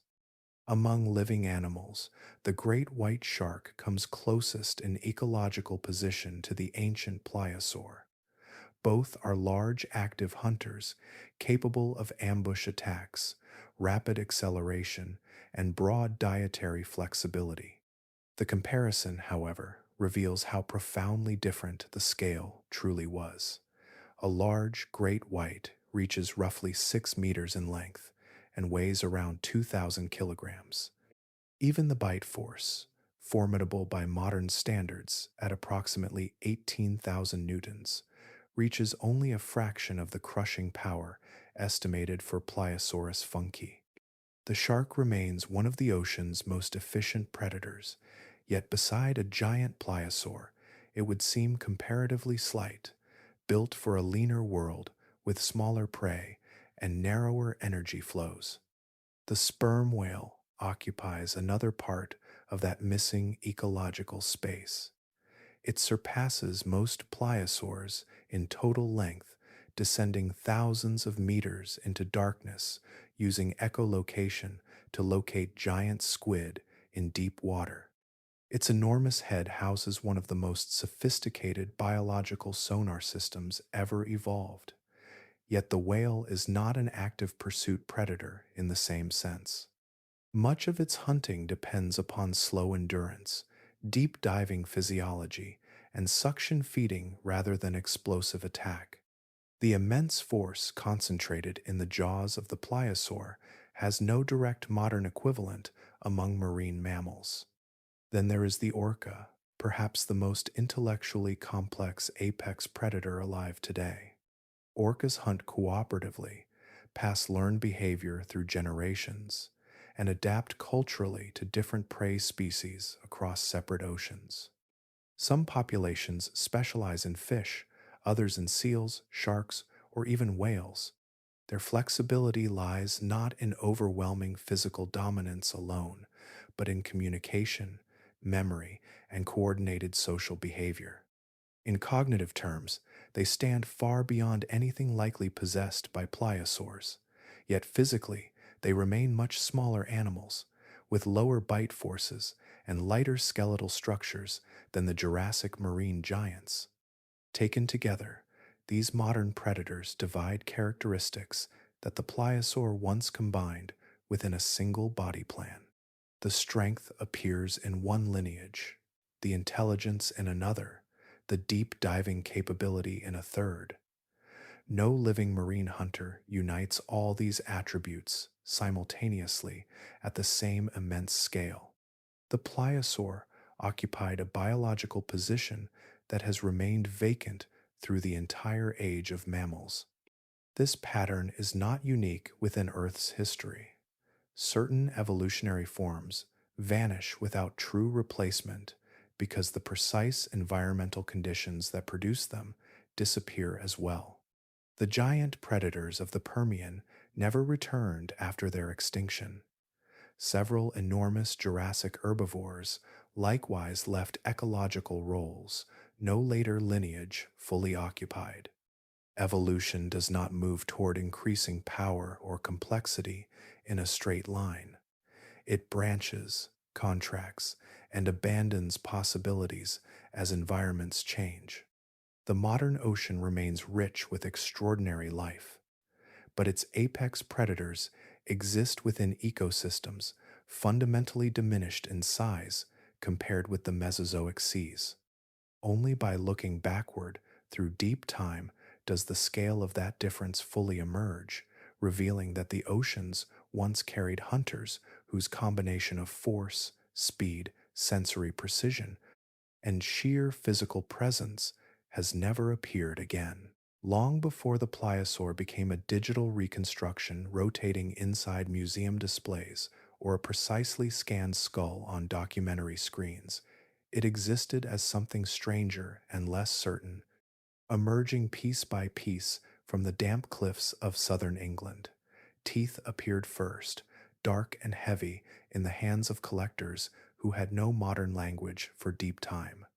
Vertebrae followed, then fragments of jaws and paddles weathering from the stone after winter storms. In the early 19th century, these discoveries carried an almost supernatural quality, as though the coastline itself were revealing creatures from another creation entirely. The first scientifically recognized pliosaur and plesiosaur remains entered public discussion during the 1820s and 1830s in the same restless intellectual atmosphere that eventually produced the word dinosaur. At the center of many of these discoveries stood Mary Anning of Lyme Regis, walking the unstable beaches beneath the Jurassic cliffs, with sharp eyes trained on subtle textures in the rock.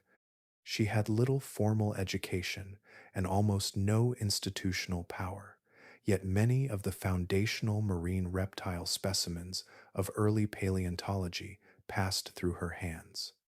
Wealthy collectors and gentlemen scientists often received the public credit, while Anning remained largely excluded from the scientific circles transformed by her work. For Victorian audiences, these fossils carried an immediacy different from the distant bones of terrestrial dinosaurs. Marine reptiles felt intimate to an island culture surrounded by sea. Their remains emerged from coastal cliffs in recognizable forms, jaws still lined with teeth, eye sockets staring outward from slabs of shale. Newspapers described them with language borrowed from myth and scripture. Artists painted them lunging through storm-dark oceans beside shattered ships. The boundary between scientific reconstruction and folklore remained porous, especially in a century already fascinated by sea serpents, dragons, and biblical leviathans. That imaginative current continued well into the 20th century. The enduring image of the Loch Ness Monster, with its long neck rising from dark water, owes much of its shape not to ancient Scottish legend, but to the silhouette of Jurassic marine reptiles popularized through museum illustrations and children's books. Biologically, the idea never made sense. A cold, freshwater lake could not sustain a hidden breeding population of large marine reptiles for millions of years. Yet the persistence of the image revealed something deeper about human imagination. Certain prehistoric body plans seem to lodge permanently within the mind once seen. Near the end of the 20th century, another transformation arrived through television. The 1999 BBC series, Walking with Dinosaurs, presented pliosaurs with cinematic realism for the first time. Although its famous Liopleurodon was vastly oversized beyond fossil evidence, the imagery embedded itself globally. Millions watched immense reptilian predators moving through blue water with a level of realism never previously achieved. For many viewers, this became the definitive visual identity of the pliosaur, more influential than museum exhibits or scientific papers. Then, in 2023, the Dorset skull shifted the cultural image again. The Attenborough documentary replaced speculation and exaggeration with physical reality, presenting an actual skull so large and structurally complex that fictional versions suddenly seemed restrained by comparison. CT scans exposed the hidden architecture of the animal in extraordinary detail, revealing that scientific evidence itself had become more astonishing than mythology. Across 2 centuries, the pliosaur moved through human culture in changing forms, from cliffside curiosity to Victorian sea monster, from speculative television predator to digitally reconstructed apex hunter. Beneath each transformation lay the same enduring fascination, the recognition that Earth once carried living things whose scale and design continue to stretch the limits of imagination. Far beneath the surface drama of teeth and muscle, the pliosaur carries another story within its bones, quieter and perhaps even stranger. Its existence reveals that evolution is not entirely chaotic. Certain environmental pressures return life toward familiar destinations, shaping unrelated creatures into forms that echo one another across immense distances of time. The Jurassic Ocean did not invent the pliosaur in isolation. It arrived through countless small adjustments, each preserving traits that solved problems of movement, hunting, and survival in deep water. The great paddle limbs offer one of the clearest examples. The ancestors of pliosaurs once walked on land with weight-bearing legs adapted for soil and stone. Over millions of years, those limbs flattened, broadened, and stiffened into hydrofoils, capable of driving a massive body through water with extraordinary control. Sea turtles followed a separate evolutionary path entirely, descending from different reptilian ancestors, yet arrived at remarkably similar flipper mechanics. Bone structure differed, musculature differed, ancestry differed, but flowing water imposed the same physical demands on both lineages. Evolution repeatedly bends living anatomy toward shapes that cooperate efficiently with physics. The overall body plan tells a similar story. A shortened neck, reduced drag. A large skull, concentrated biting force near the center of motion. A thick torso anchored powerful swimming muscles while preserving stability during rapid acceleration. Much later, mammals entering the sea independently approached comparable solutions. Sperm whales evolved immense block-like heads for predation in darkness. Orcas developed streamlined muscular bodies capable of explosive pursuit. Mosasaurs, descended from terrestrial lizards rather than plesiosaur relatives, also converged toward compact skulls and enlarged jaws suited for seizing large prey.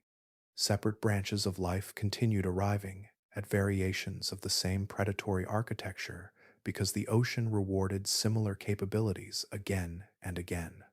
Even the placement of the eyes reflects this pattern. Forward-facing vision evolved in pliosaurs for accurate depth perception during attacks through three-dimensional space. The same arrangement emerged independently in owls moving silently through forests, in cats calculating distances during ambushes, and in primates navigating complex environments among branches. Natural selection repeatedly favors binocular vision whenever precision becomes essential to survival. Along the snout, another convergence appeared through sensory anatomy. Tiny foramina opened pathways for nerves sensitive to movement and pressure in surrounding water. Sharks evolved the lateral line system for detecting nearby disturbances. Crocodilians possess integumentary sense organs capable of sensing subtle ripples at the surface. On land, the star-nosed mole developed extraordinarily sensitive facial appendages for interpreting motion through soil and darkness. Different environments, different ancestors, yet remarkably similar sensory outcomes. The pliosaur, therefore, becomes more than a vanished marine reptile. It stands as evidence that evolution often behaves less like random invention and more like recurring geometry shaped by environmental laws. When life encounters similar conditions, it frequently discovers similar answers. Across deep time, the ocean repeatedly sculpted large predators toward streamlined bodies, concentrated power, advanced sensory systems, and precise vision. The pliosaur simply reached that destination earlier than mammals did, carrying the logic of evolution through Jurassic water with immense and silent certainty. Around every confirmed fact surrounding the pliosaur, there remains a border of silence. Fossils preserve structure with astonishing fidelity, yet they also erase entire dimensions of existence. Bone survives where skin dissolves. Teeth remain where sound disappears.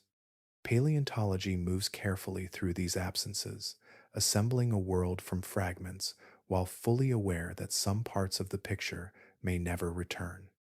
The question of maximum size remains suspended in that uncertainty. Confirmed specimens already describe predators of extraordinary proportions, yet isolated vertebrae and immense jaw fragments recovered from Mexico, Arctic deposits, and parts of South America hint at animals larger still. The difficulty lies in the incompleteness of the remains.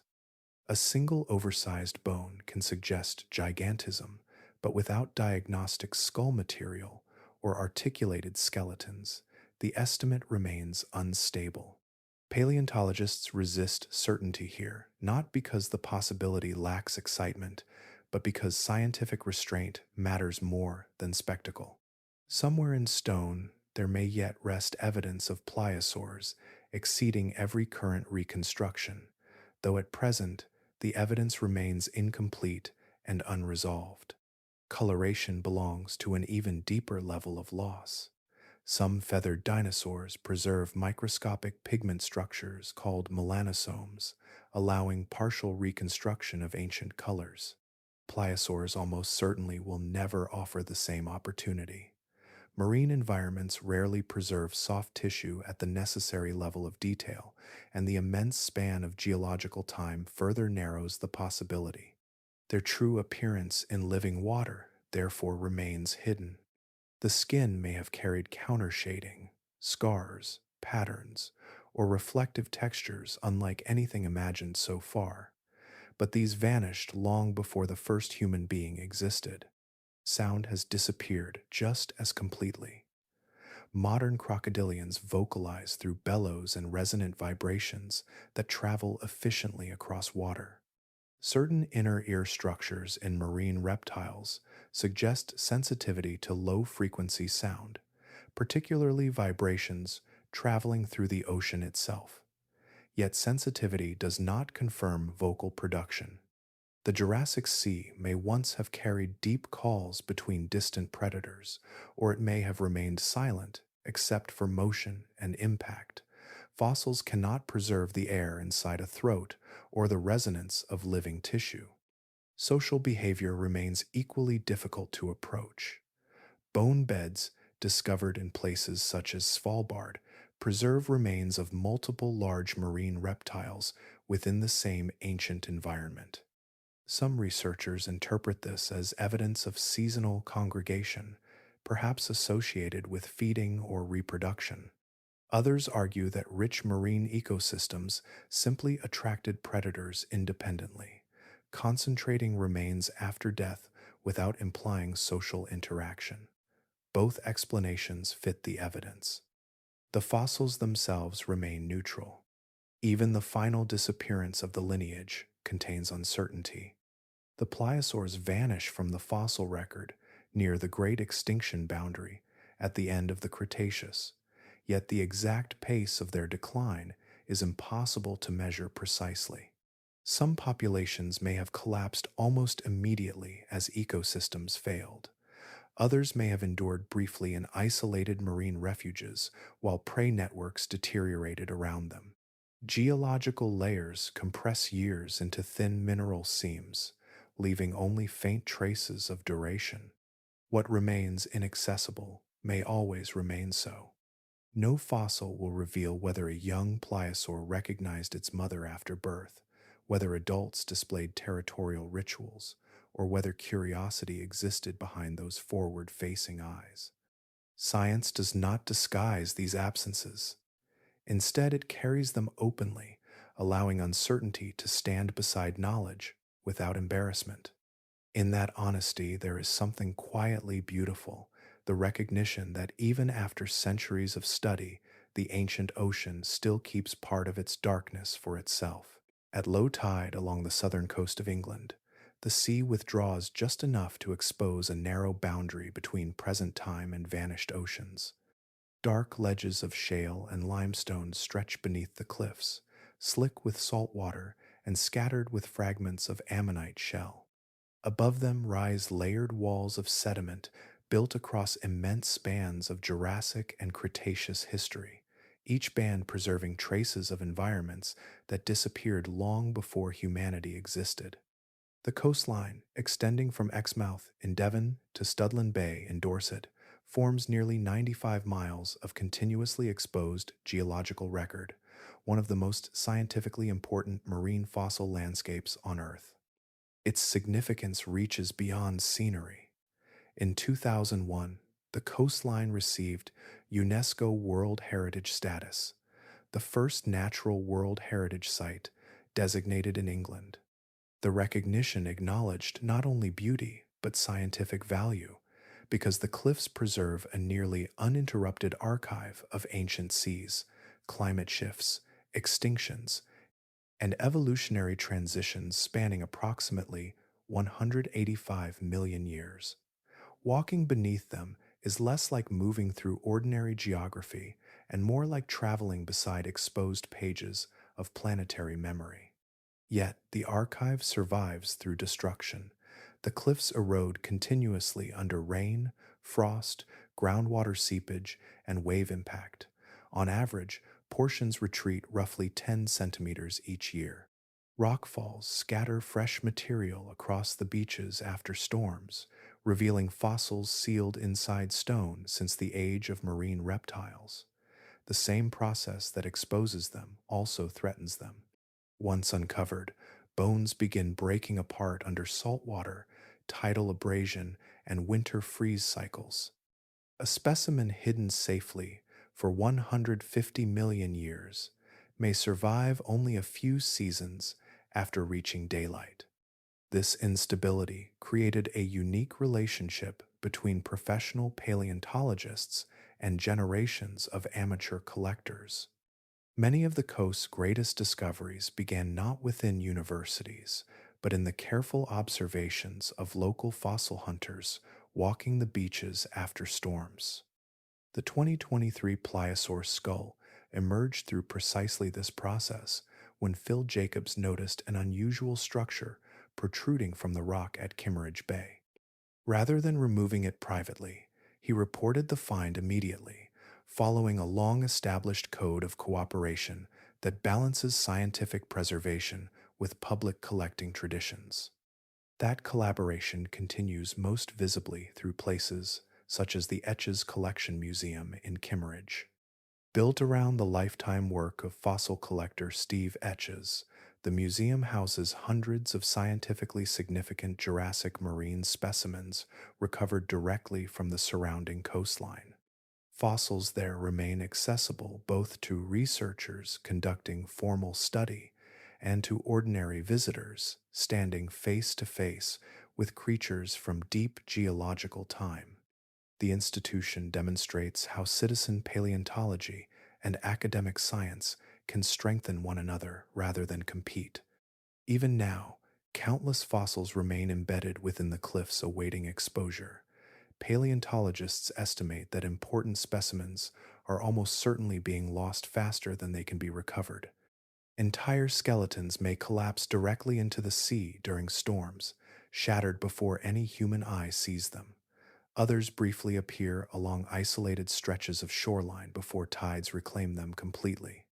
The Jurassic coast therefore behaves less like a static museum and more like a living geological mechanism, endlessly opening and erasing its own archive.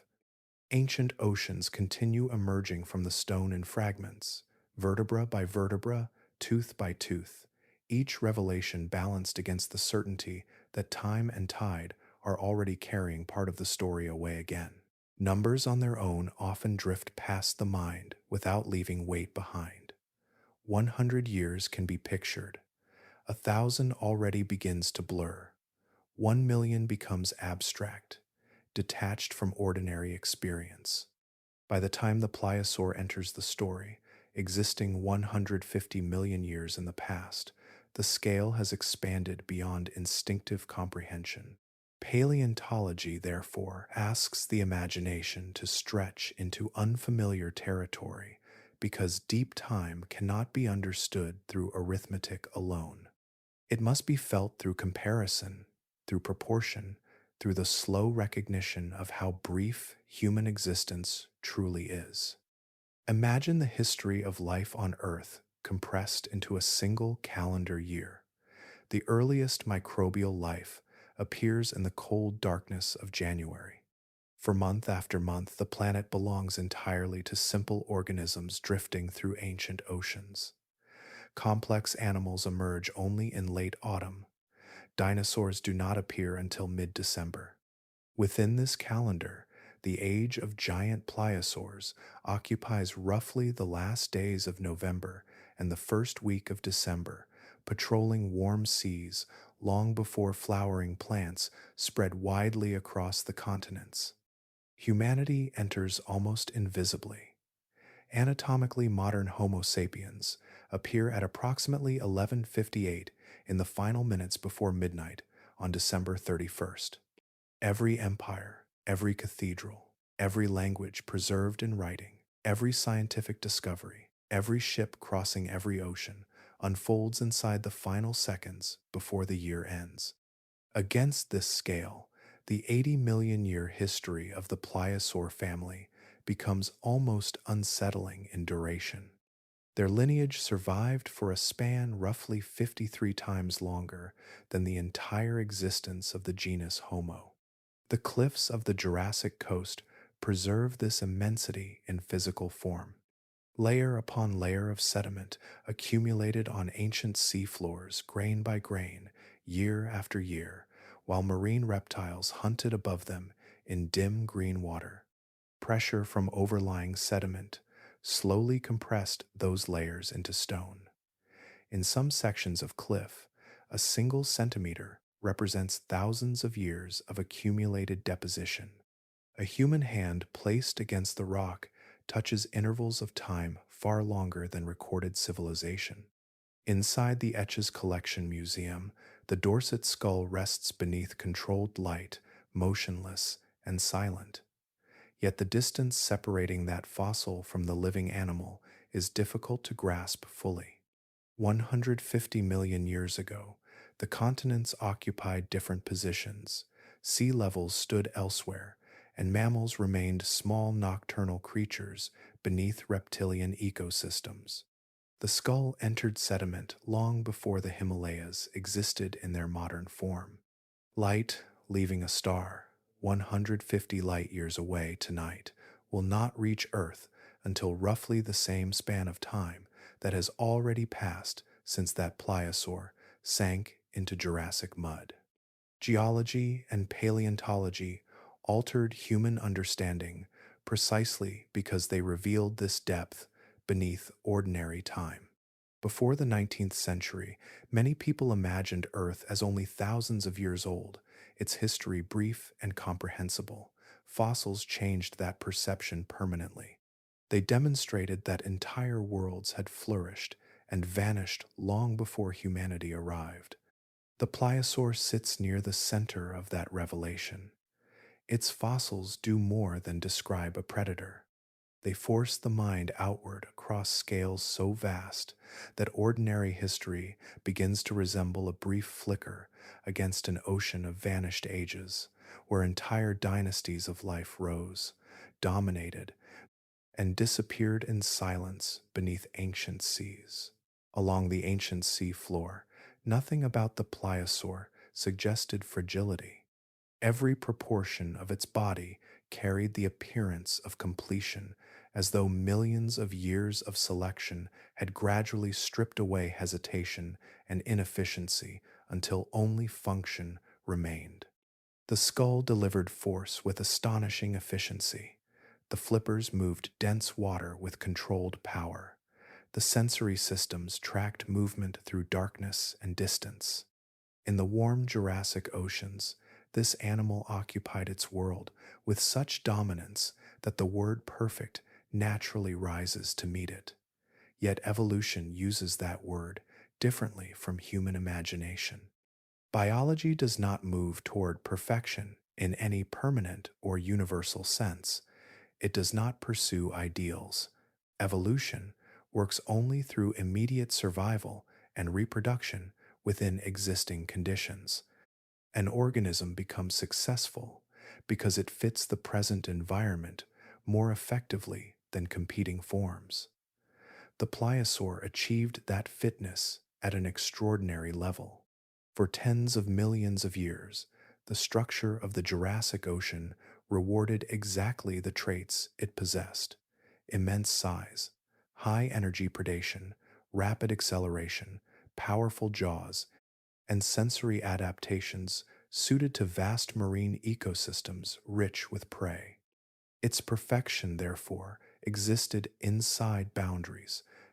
The seas that sustained it were warm, shallow, across enormous continental shelves, and crowded with marine reptiles, fish, and cephalopods large enough to support gigantic predators.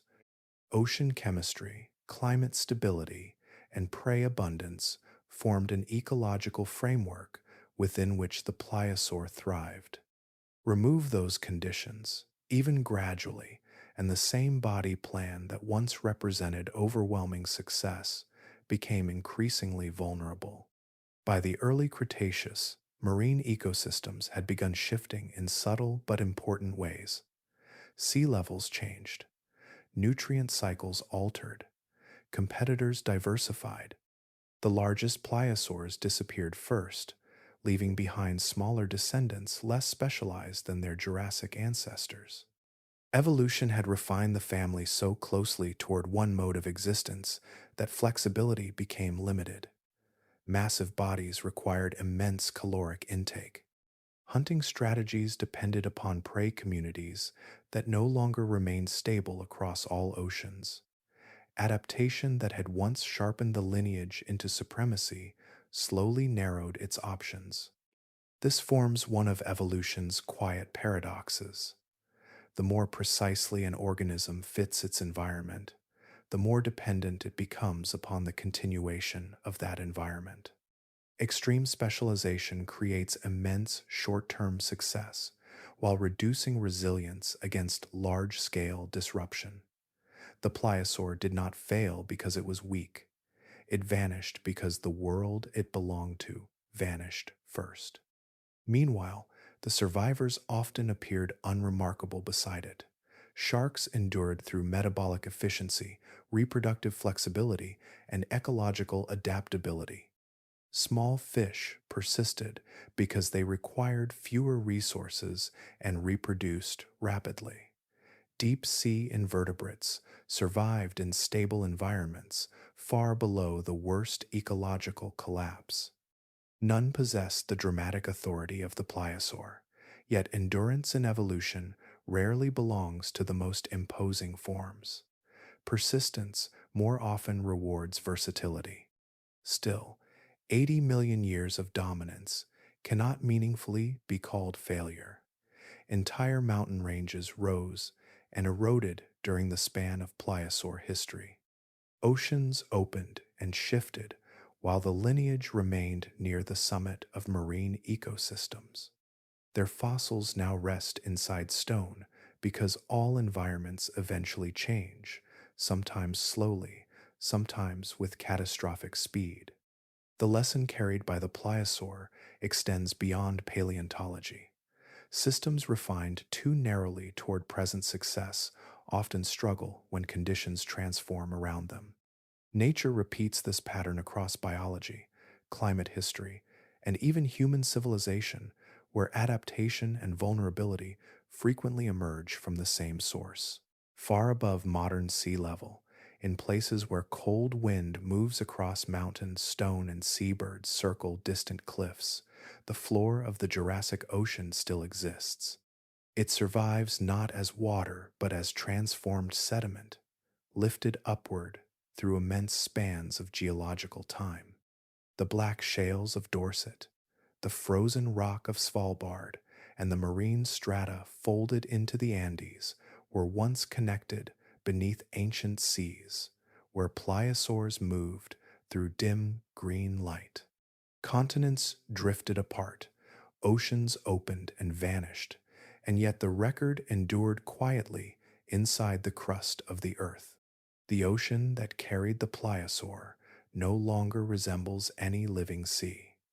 Its coastlines disappeared long before mammals rose to dominance. Its chemistry shifted through extinction events, volcanic episodes, and rearrangements of atmospheric carbon. Entire ecosystems dissolved and were replaced repeatedly across millions of years. Still, fragments remained preserved beneath accumulating layers of mud and mineral sediment, compressed slowly into stone, while tectonic forces folded and elevated the seabed toward the surface world. Every fossil extracted from those rocks represents an improbable continuity between vanished life and the present moment. A tooth embedded in limestone, a vertebra preserved beneath Arctic permafrost, the hollow cavity of a skull resting inside clay. All of them began as living tissue moving through seawater 150 million years ago. Time separates the organism and the observer so completely that almost nothing familiar remains between them. The stars above the Jurassic Ocean were subtly different. The arrangement of continents belonged to another Earth. Even the length of the day was shorter. Yet the fossil persists as a form of transmission across that distance. The paleontologists who study these remains spend years learning how to interpret traces that survive only in fragments. Researchers such as Espen Knutson, Roger Benson, Mark Evans, and Hilary Ketchum work through details so small they can seem almost invisible at first glance. Mineral ratios inside enamel reveal water temperature and diet. Microscopic growth structures inside bone indicate age and development. The angle of the inner ear canals preserves the habitual posture of the skull while swimming. What emerges from this process is not imagination imposed upon stone, but translation. Bone becomes evidence. Structure becomes behavior. Chemistry becomes ecology. The pliosaur itself left nothing intentionally behind. It produced no descendants that survive into the modern ocean. No living reptile carries its body plan forward. Its lineage ended completely, leaving behind only geological signatures scattered through marine rock formations across the world. The muscles vanished. The skin dissolved. The animal's movement through water ended before flowering plants spread widely across Earth. And yet, the silence is not absolute. From the surviving evidence, we can estimate bite forces within narrow ranges, reconstruct patterns of diving behavior, identify prey, calculate swimming mechanics, and trace evolutionary relationships stretching across tens of millions of years. The ocean stored these details without memory in the human sense, preserving them through pressure, sedimentation, and time itself. Stone became archive. Fossils became language. Across distances too large for ordinary intuition, the ancient sea continued speaking softly through the rocks it left behind. In the quiet space that remains after facts settle into place, the real weight of the pliosaur begins to emerge. Not the exaggerated creature of television mythology, nor the simplified monster of childhood imagination, but the actual animal reconstructed from stone, chemistry, and anatomy. A predator heavier than many modern whales, carrying a skull built to break bone, moving through ancient oceans for 80 million years with almost no meaningful rival. Then, after all that time, it disappeared so completely that its existence had to be rediscovered fragment by fragment from buried rock. There is a strange clarity that comes with understanding this. The feeling rests somewhere between awe and melancholy, though neither word fully contains it. It is more like standing briefly at the edge of a scale so immense that ordinary human measures stop functioning. Entire worlds existed before the first human ancestor walked upright. Oceans supported ecosystems whose largest predators exceeded anything alive today in power and mass. Those worlds endured for spans of time so vast that human civilization, by comparison, becomes almost impossibly brief. The pliosaur itself never recognized the fragility of its position in history. No animal understands extinction while living through it. The final individuals continued hunting, surfacing to breathe, migrating through dark water exactly as their ancestors had done for millions of years. Somewhere in the closing stretch of the Cretaceous, the lineage simply narrowed until no breeding population remained. Perhaps the last animal died in a sea already emptied of abundance. Perhaps it starved slowly as food webs collapsed around it. Perhaps its death appeared entirely ordinary within the rhythms of the ocean. Extinction rarely announces itself dramatically from the perspective of the organisms inside it. Seen this way, extinction becomes less like a single catastrophic moment and more like a gradual silence spreading through generations. One animal dies, then another. Then fewer young survive each season until eventually there are no living members left to continue the pattern. The Earth does not pause when this happens. Waves continue moving across the surface. Sediment continues falling through the water column. The disappearance of even the greatest predators unfolds without ceremony. Yet the pliosaur still changes the way the modern ocean feels once its existence is understood properly. Today, the seas remain immense and biologically rich, but their giants are smaller, their ecosystems less crowded with colossal predators. Human activity has reduced whale populations, altered fisheries, and transformed coastlines within only a few centuries. Even without those pressures, the present ocean belongs to a quieter biological age than the Jurassic world once did. The ancient seas carried a different intensity of life. Massive reptiles hunted through warm continental waters beneath skies filled with pterosaurs, while ammonites drifted in enormous numbers through the current.